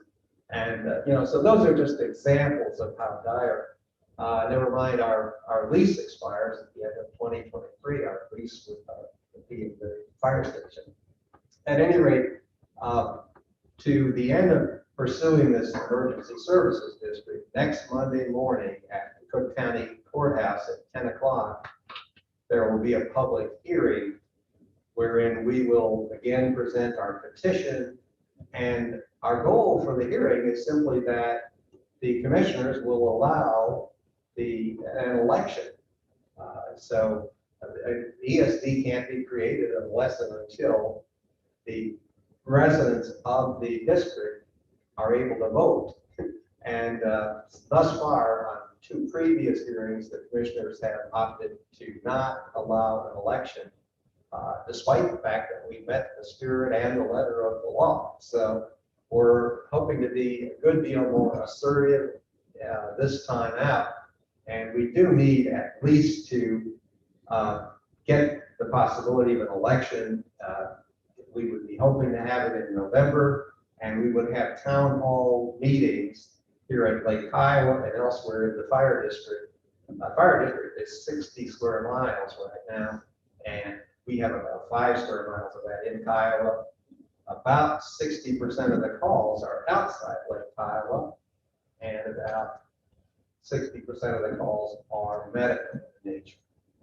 And our crews really are an ambulance multiplier in that many times our folks get there, that's all that needs to happen. They do the first aid, whatever, and sometimes ambulances aren't even available. This county has quite a few of them, very few. So at any rate, wanted to alert you, and last time in December, the last time we had speakers, Sam and Corky, among others, we had about 14 people speak, and if any of you is interested in speaking on our behalf, we would truly appreciate it. There's a new judge and one new commissioner who didn't get to hear those December presentations. So if you're willing to make a presentation, and it would be helpful for us if we overwhelmed them with proposed presenters, at which point they might declare. But we're simply trying to get them to allow an election. So that's the update, and Barbara and I can handle any questions if you have any. What was the date again for the hearing? It's next Monday morning, 28 June, 10 o'clock at the Cook County Courthouse on the square. That's on the court room is on the first floor. You go up the steps to get to the first floor. Anyone have any questions for me? I have a comment, is that, the most people that we could get in that hearing room would be one thing. I mean, it's good to have the speakers, but if we had a lot of people, like you say, Danny, we're not trying to push through, we wanting just to be able to vote. And for some reason, other commissioners don't want us to vote on this. I don't know if you could put it in constant contact or put it on our website, something to the effect that, you write up something, and I think it would be very good to get it to the community members out here, members of the POA. Okay. If we're nothing but there, Very good, very good. Yeah, it's by 10 o'clock, the place is packed. So, and there is room in the hall, and a good showing really does impress the commission. Well, we're hoping it would impress the commission. Right. Anybody else have anything? Thank you very much, Steve. Thank you. The next item is number 10, comments from members. And the comments from members, I know we have probably some of you out here that have questions or comments that you're wanting to make. I'd like to go through the questions that we have received online. It may be a case of where some of the questions we received online will be some that you're asking. If not, feel free afterwards to do so. But I'll just start out here. I think Brian's going to have quite a few of them that he's going to answer for us. Right. First one is 84, lot 1595. When did the red Lake Kiowa stickers become optional for residents within Lake Kiowa? My understanding was this was to help identify Lake Kiowa residents and ensure that vehicles belonging to residents were able to be identified for violations. Do you have any comments on this? There's not been a change. It has not been a change.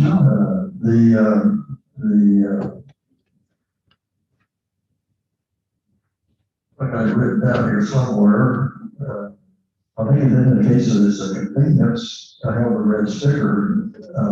In the rules, it was written that way. Not necessarily is it required that you have it.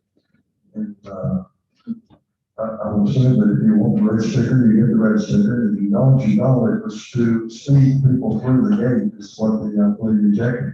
Corky, you might know more about that than me on this.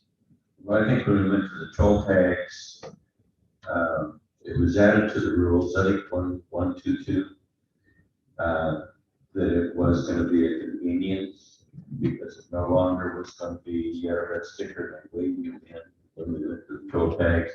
So that's been the rule since 2010 that I'm aware of. So. Anyone else have anything on that? The next question, again from Amy Hall, lot 1595. My question is, what is being done about the underage children driving golf carts around the community without an adult present? There have been several occasions where children are driving unsafe and without supervision. Has the 13-year age restriction been changed?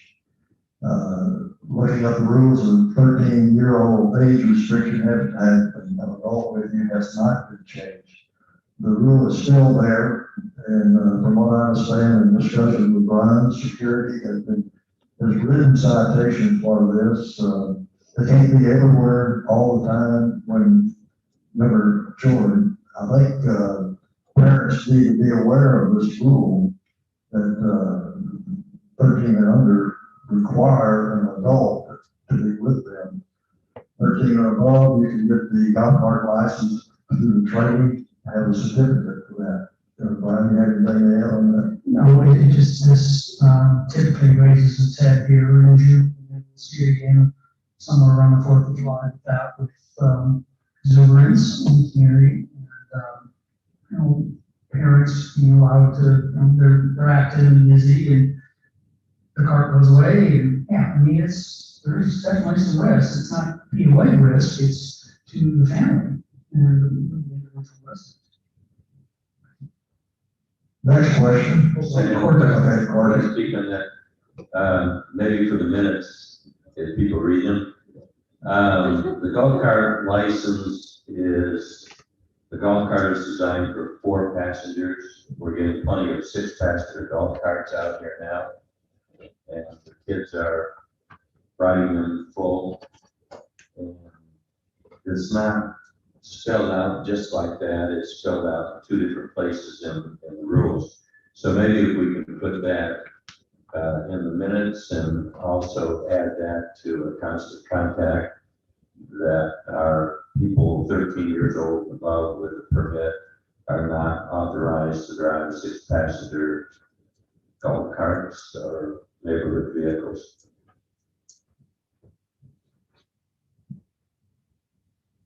Anything else? I'll get to you in just a moment. Okay, next question. This is A. Carl, like 1595. There used to be a community service board when violations were done by youth in the community. Have youth been held responsible for their actions within the community? I have heard about porta potties being messed with, yards being destroyed, beach lawn being rutted, and other items in the last several weeks. Are you familiar with the service board as to how that worked? Yeah, the service board was put into effect for young folks that couldn't afford to pay their fine, their parents wanted them to work it off. So we tried that for trash pickup and mowing on the golf course, etc. But all those kids had to have supervision, and supervision was costing us more than the fine. So that was kind of let go. Next question, Mike and Melanie Kirkman, lot 461. We are reading about Kiowa resident concerns and lack of security at East Beach. What plan is being made to heighten security at East Beach in light of the current vandalism of the grass and sprinklers, plus the various shrub paraphernalia found littered throughout the beach and parking lot? The issue has been going on for months with no relief. Ron? There's more patrols in the area. The security is aware of this, and they've, tried to run down some of the individuals involved, but they're not able to. They understand the timing in which the routes come through and watch it. And my understanding is the beach has an oasis for questionable behavior, not recently, but for years and years and years. Now, that's not saying it's acceptable, but it's something that there's not an easy button to fix. It's probably going to take some, community assistance, more security with it, different lighting, making it uncomfortable for people to do things at certain times of night. We've got some tennis lights that are about to go up in July or August, and that should help a little bit. But that's really the oasis of watch out of sight, out of mind, here we go. I'm sorry to say that, but these are our kids. This is not outside the community. These are our kids' house kids. Jim, just want to make a comment too. On the tennis court lighting, we do have the option to put a security light on a separate circuit that would go on one of those those poles has been aimed back towards the restroom and the parking lot. I did hear from a person over there, Parks and Recreation, bring that out to so we could use the light in the parking lot. So that's something we look at. Tennis court line. This kind of adding that I know the 4th of July is a big thing out here. And one of the problems we've had in the past on the 4th of July is the activities that go on. I think last year we did it, and this year we also will have a deputy sheriff from the sheriff department that will be at the East Beach monitoring. This is something that happens. Let me just mention for those of you that may not have been out here very long, the previous chief that we had a good rapport with the sheriff's department, and to the point where we were going to have, we had complaints about similar type situations before, to where we would have a deputy drive through. All they would do is just drive through, kind of patrol, and the previous board got so much feedback from the residents that we do not want the police out here. We don't want police monitoring us. We want to be able to drink our beer when we're in our cop car. It was one of those type things. So that was put on the shelf, and then in turn, the chief kind of really caught a lot of flack from it. So, you know, it's one of these things, we want to do what's right. We want security to enforce the rules. But at the same time, we have to use a little wisdom and judgment in how we go about doing it. So we have concerns, as all the residents do, that we want things to be done properly and by the rules, and we're working on it. So I'd just like to add that to it. Next question, Scotty Rowland, lot 470. What is being done about the destruction of property next to East Beach? Another one. Also, needles and condoms were found at the East Beach. What is being done to stop this? Is all of this being done by the same group of young people? This needs to be stopped. Thank you. And I think Brian and I have both kind of responded to that we have security, we're aware of it, we're working on it, and that's pretty much what we can say for that. Next question, Bill Ritchie, lot 260. How are we addressing the turnover at the lodge? As everyone is aware, we have lost Sarah and several other servants who did an excellent job, and I am concerned. And I'll read the next question because it ties into it, and Brian will be able to answer it for us. Jess Maxwell, lot 816. I am interested in what the board plans to do about the very high attrition rate of the more senior and knowledgeable members of the service staff at the lodge. To us, we are losing some very excellent and caring performers, and one of the main reasons my wife and I eat there several times a week. Brian?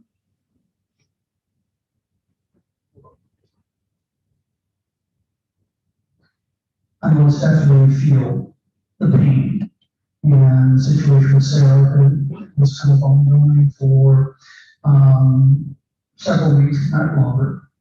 And she took on a new chapter in her life. I don't mean so she run out of town or be difficult or anything. And if the chapter doesn't develop the way she wants, she will, of course, be welcomed with open arms in return. However, that doesn't solidify a wait staff that is in really tough shape right now. They see their leaders that have gone away. Why is that? Even though they're making very good hourly rates and the compensation tips and gratuities has been better than they've been before, it's stretching the rubber band where there's no longer a lunch business and an afternoon business. It's primarily predicated on evening and later and later and later and larger events. Which if the residents didn't come to, we had a big Easter event and 100 people showed up, we would change that. But when 400 show up, that tells me that's what they want. So we're addressing this with some incentives for existing staff on the bounty program, gas cards for the first 90 days on new hires, really having to be aggressive with that. And the downside is you get existing staff members say, hey, why are you doing that for them and not for me? Well, that's why we include the boundary program, because they'll get something as well. This is a vicious cycle. This isn't just food and beverage. It's impacting the golf course. We typically have 4 seasonal employees that come out an hour and 2, and he's struggling with the 2 that he has. For one reason or another, Chris and his department's been able to be relatively intact, but it's just been horrible. And I hear from contractors, I hear from people that help us with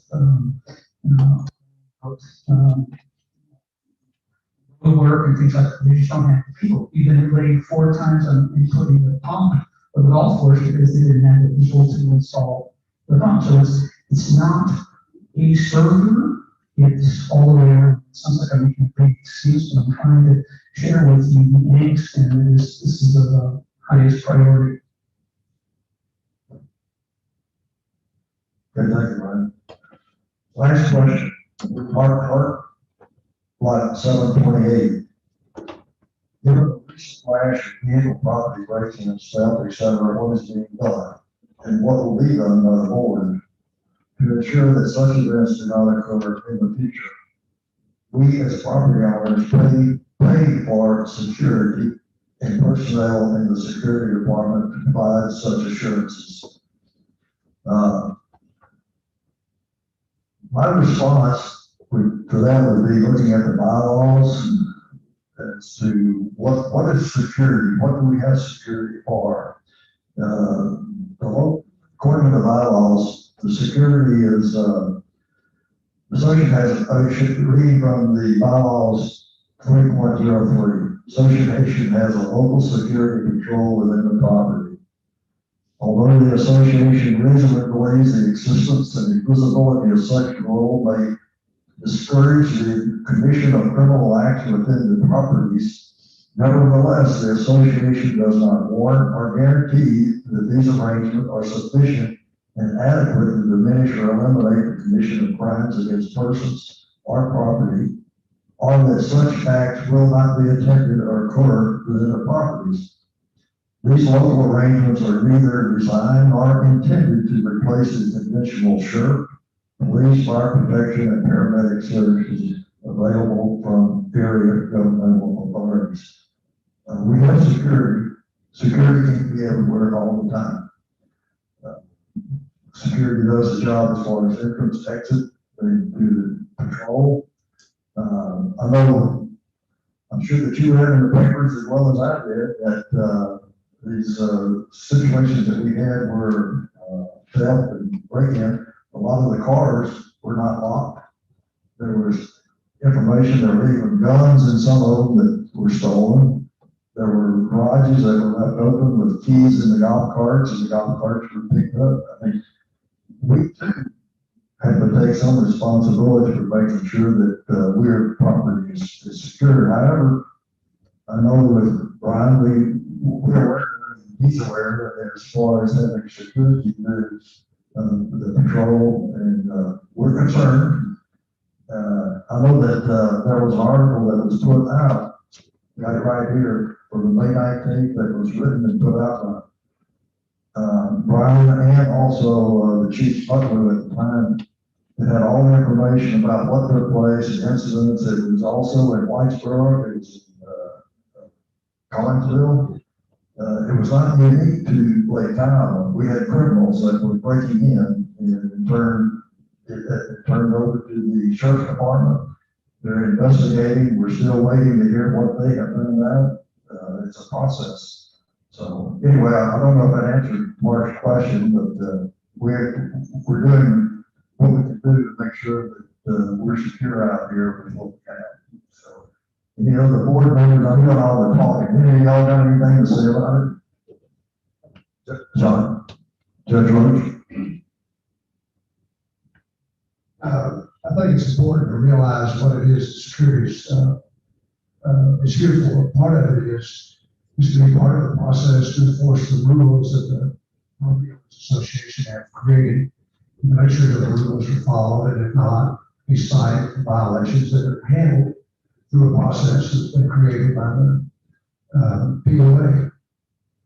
The main function of the security personnel is vigilance in their presence and reporting what they observe and assist law enforcement and emergency services and so on to come on the premises. But they are not police, and they're not armed, they cannot make arrests. In fact, I would argue they dare not make arrests, they have no way to protect themselves. Their function is, as I mentioned before, is vigilance, presence, and reporting. And that's about all that you can ask them.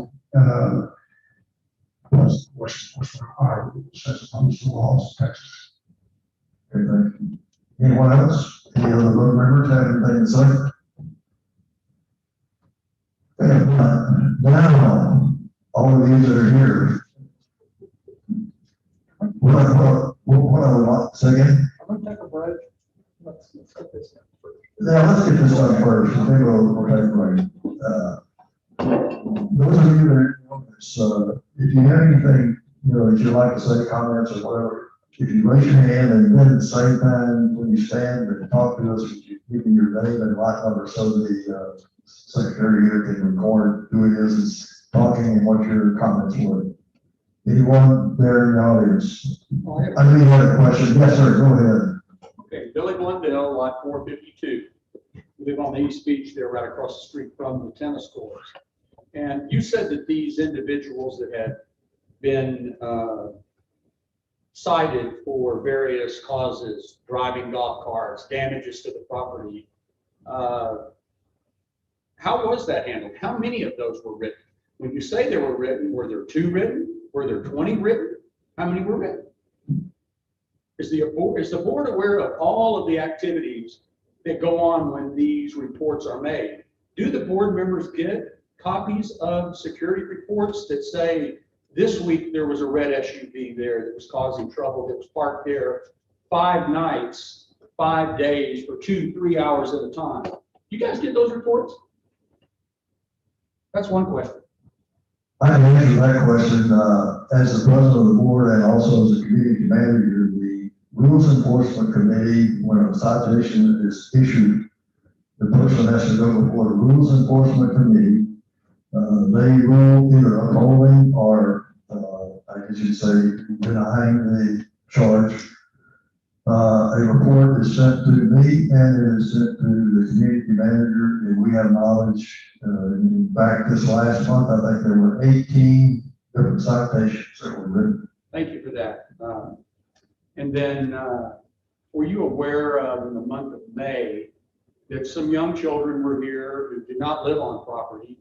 They had underage girls that were in the car with them late at night, and they tore a shrub out of the flower beds, went over, as kids will do, no problem, knocked on our door, beat on the door, and then took that shrub from the bed and threw it on our front door. We contacted the board, the security. They said they were handling that. This gentleman here on the end, I don't recall his name, but he's one of the gentlemen that came out with the captain. He did all the talking. The captain didn't do any of the talking. And I understand that we do have a new captain now, but are you aware that that occurred? Damage to our property? You're talking to me, particularly? I'm talking to the board. Or to the board? Yes. Members of the board, are you aware that this took place? I found out about it here recently. Okay. And so after probably 6 or 8 reports on the telephone, calling up to the security office about some of these individuals that are parked up there 3, 4, 5 times a week, I get a report that says, oh, it's okay. They're not bothering anybody. They're just sitting in their vehicles. And then my wife gets she reported on, I guess, the next door thing that we had some concerns about this red SUV, that things were going on. One of the people that worked for this organization sent my wife a private message and told her to take that down. Not only did she tell my wife that, but she told other individuals that are sitting here tonight to take that message down about that SUV. They never said the boy's name, never identified the SUV. This individual said that he had a right to be there and he could be there all he wanted to. So, yeah, there's some activities going on over there. When you see a vehicle and you live in a community and that vehicle sits there for 2 or 3 or 4 hours with the vehicle running, parked away from the lake, and you see other vehicles pull up next to it, 5, 8, 10 minutes, they get in the car, they stay 20 minutes, they get out of the car and they leave. Just Sunday night, 2 weeks ago, 10 o'clock at night, this red SUV, who lives at this committee member or person that's part of this organization, the other 2 boys that live at that house come pulling up at 9 o'clock and they all sit out there. I normally go to bed about 9:30 because get up in the morning. But I was up that night, we had guests for the weekend. They sit there till 10:30. Well, I get a report from security that they have the right to sit there till 11 o'clock and that they're good to go. Not only that, but a couple of times I went down to the security office in person and reported it. They came out, they looked around. The last 2 weeks, since all of this has been reported out in the process, the Facebook, the neighborhood, POA, whatever, the people haven't been going there. They have not been coming. So what's going on with this that security can say that everything's good? I mean, if you see something, say something. They talk about all this mental illness that's going around nowadays with people that are weird. What are these guys doing sitting in their car 2, 3, 4 hours, 4 or 5 nights a week? And during the day, I mean, what are they doing when other cars are pulling up and golf carts are pulling up and they're getting in and out and they're doing their little thing? And, you know, security's doing their job. I mean, there's a lot of people that, we're new, we've been here a year. I mean, hats off to about 80% of this community and what's going on with it. But when, as a homeowner, you kind of have to say, oh gosh, I'm gonna have to install some security cameras. Not only me, but 3 of my other neighbors are gonna use the people that are installing my cameras because it's gotten to the point where it's not being addressed. Security is driving by looking at it, but I mean, like you said, what can they do? They're doing their job by driving by. But is it okay for that individual to sit in his car for that long, that many days a week? And what the heck is going on? That's one of my questions.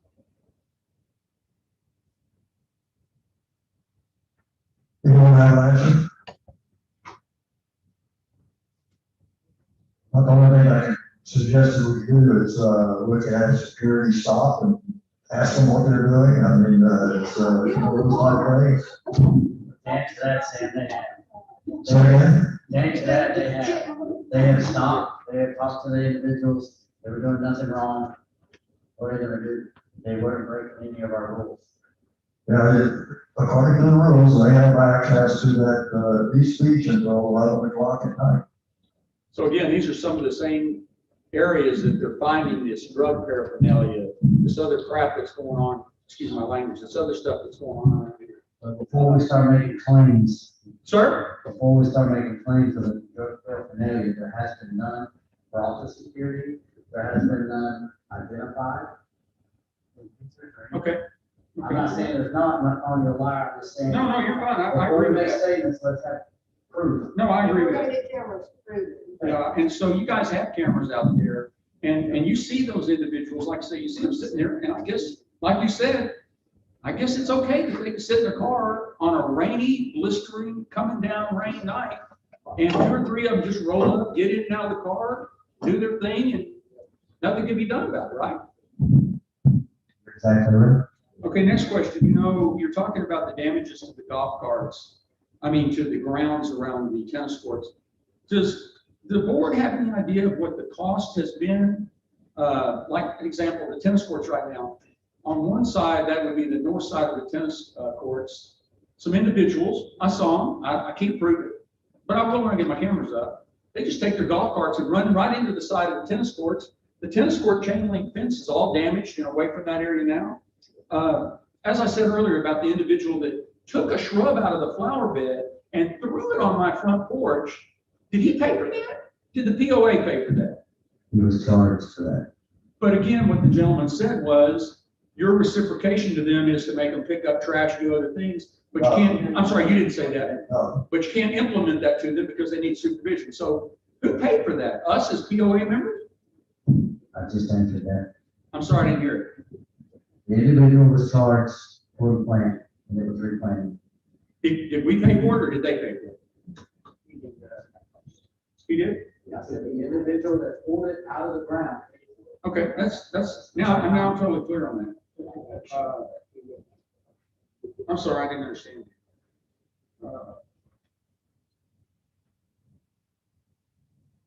Yeah, so again, guys, we got a problem in East Beach, and like you said, it's been going on for years, and security is doing their job. Some of the people out there are doing really nice. But for these other individuals to go online and tell several of these women that they need to take those posts down because that young man in the red SUV is a good boy and blah, blah, blah, blah, blah.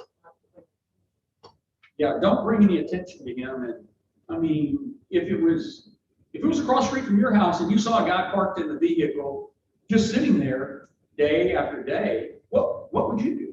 Would you call security?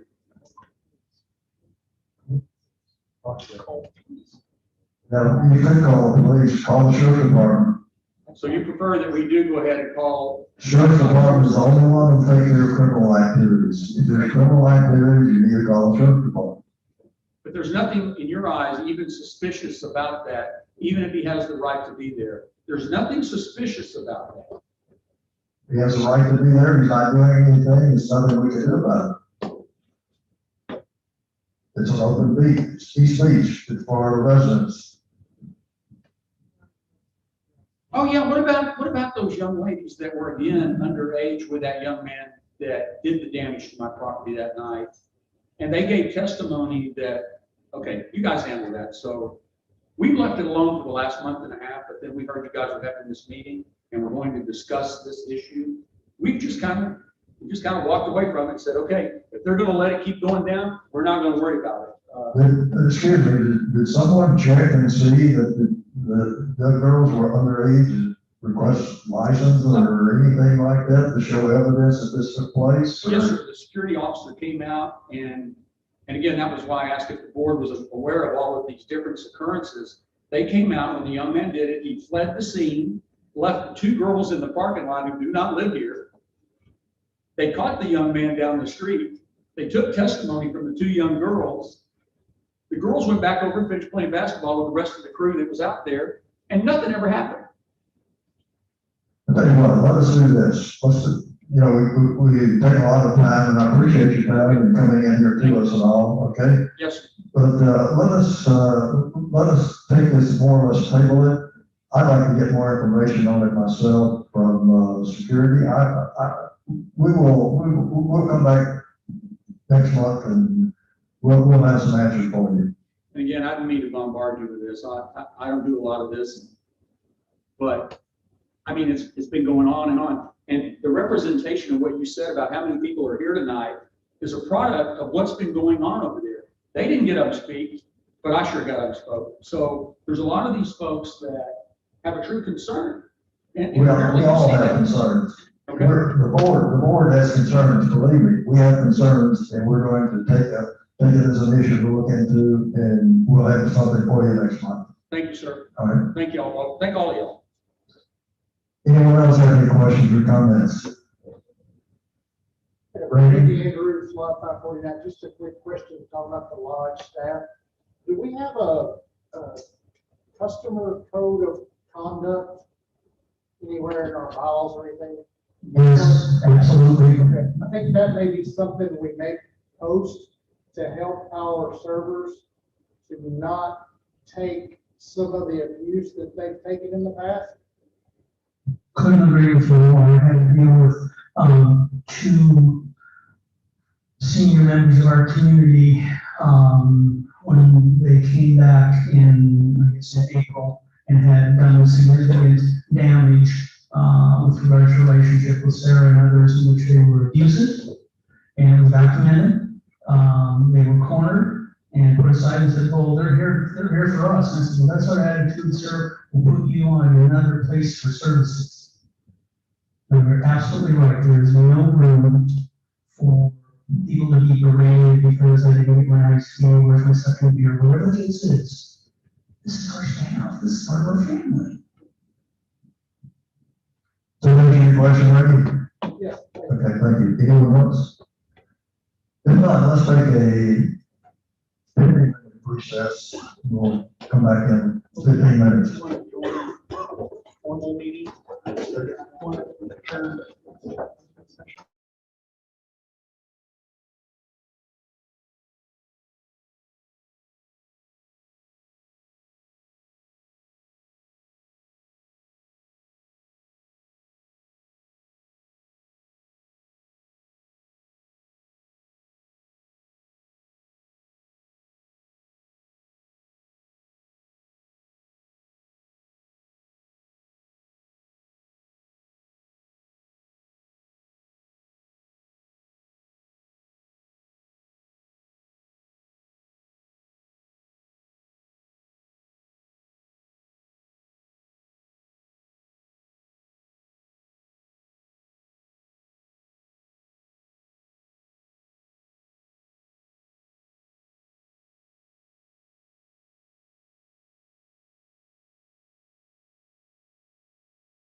You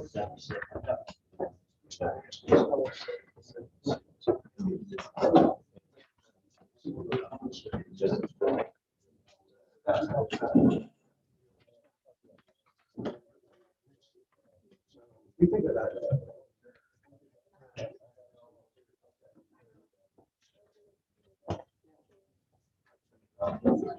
You okay?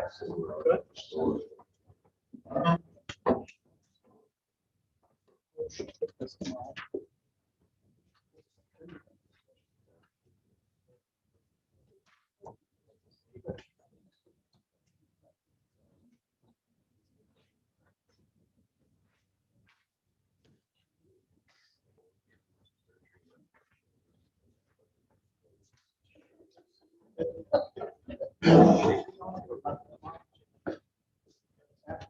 Thank you.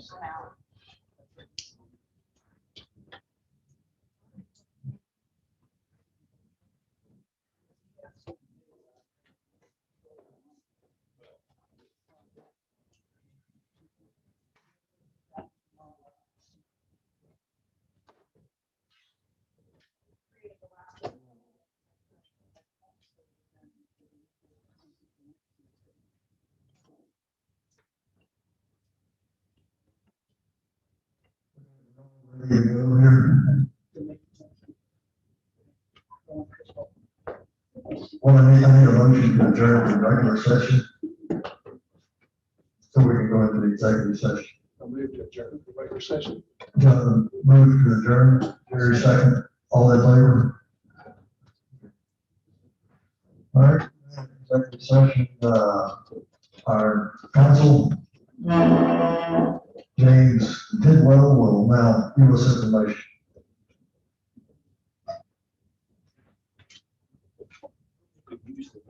Executive, we have to just talk loud enough.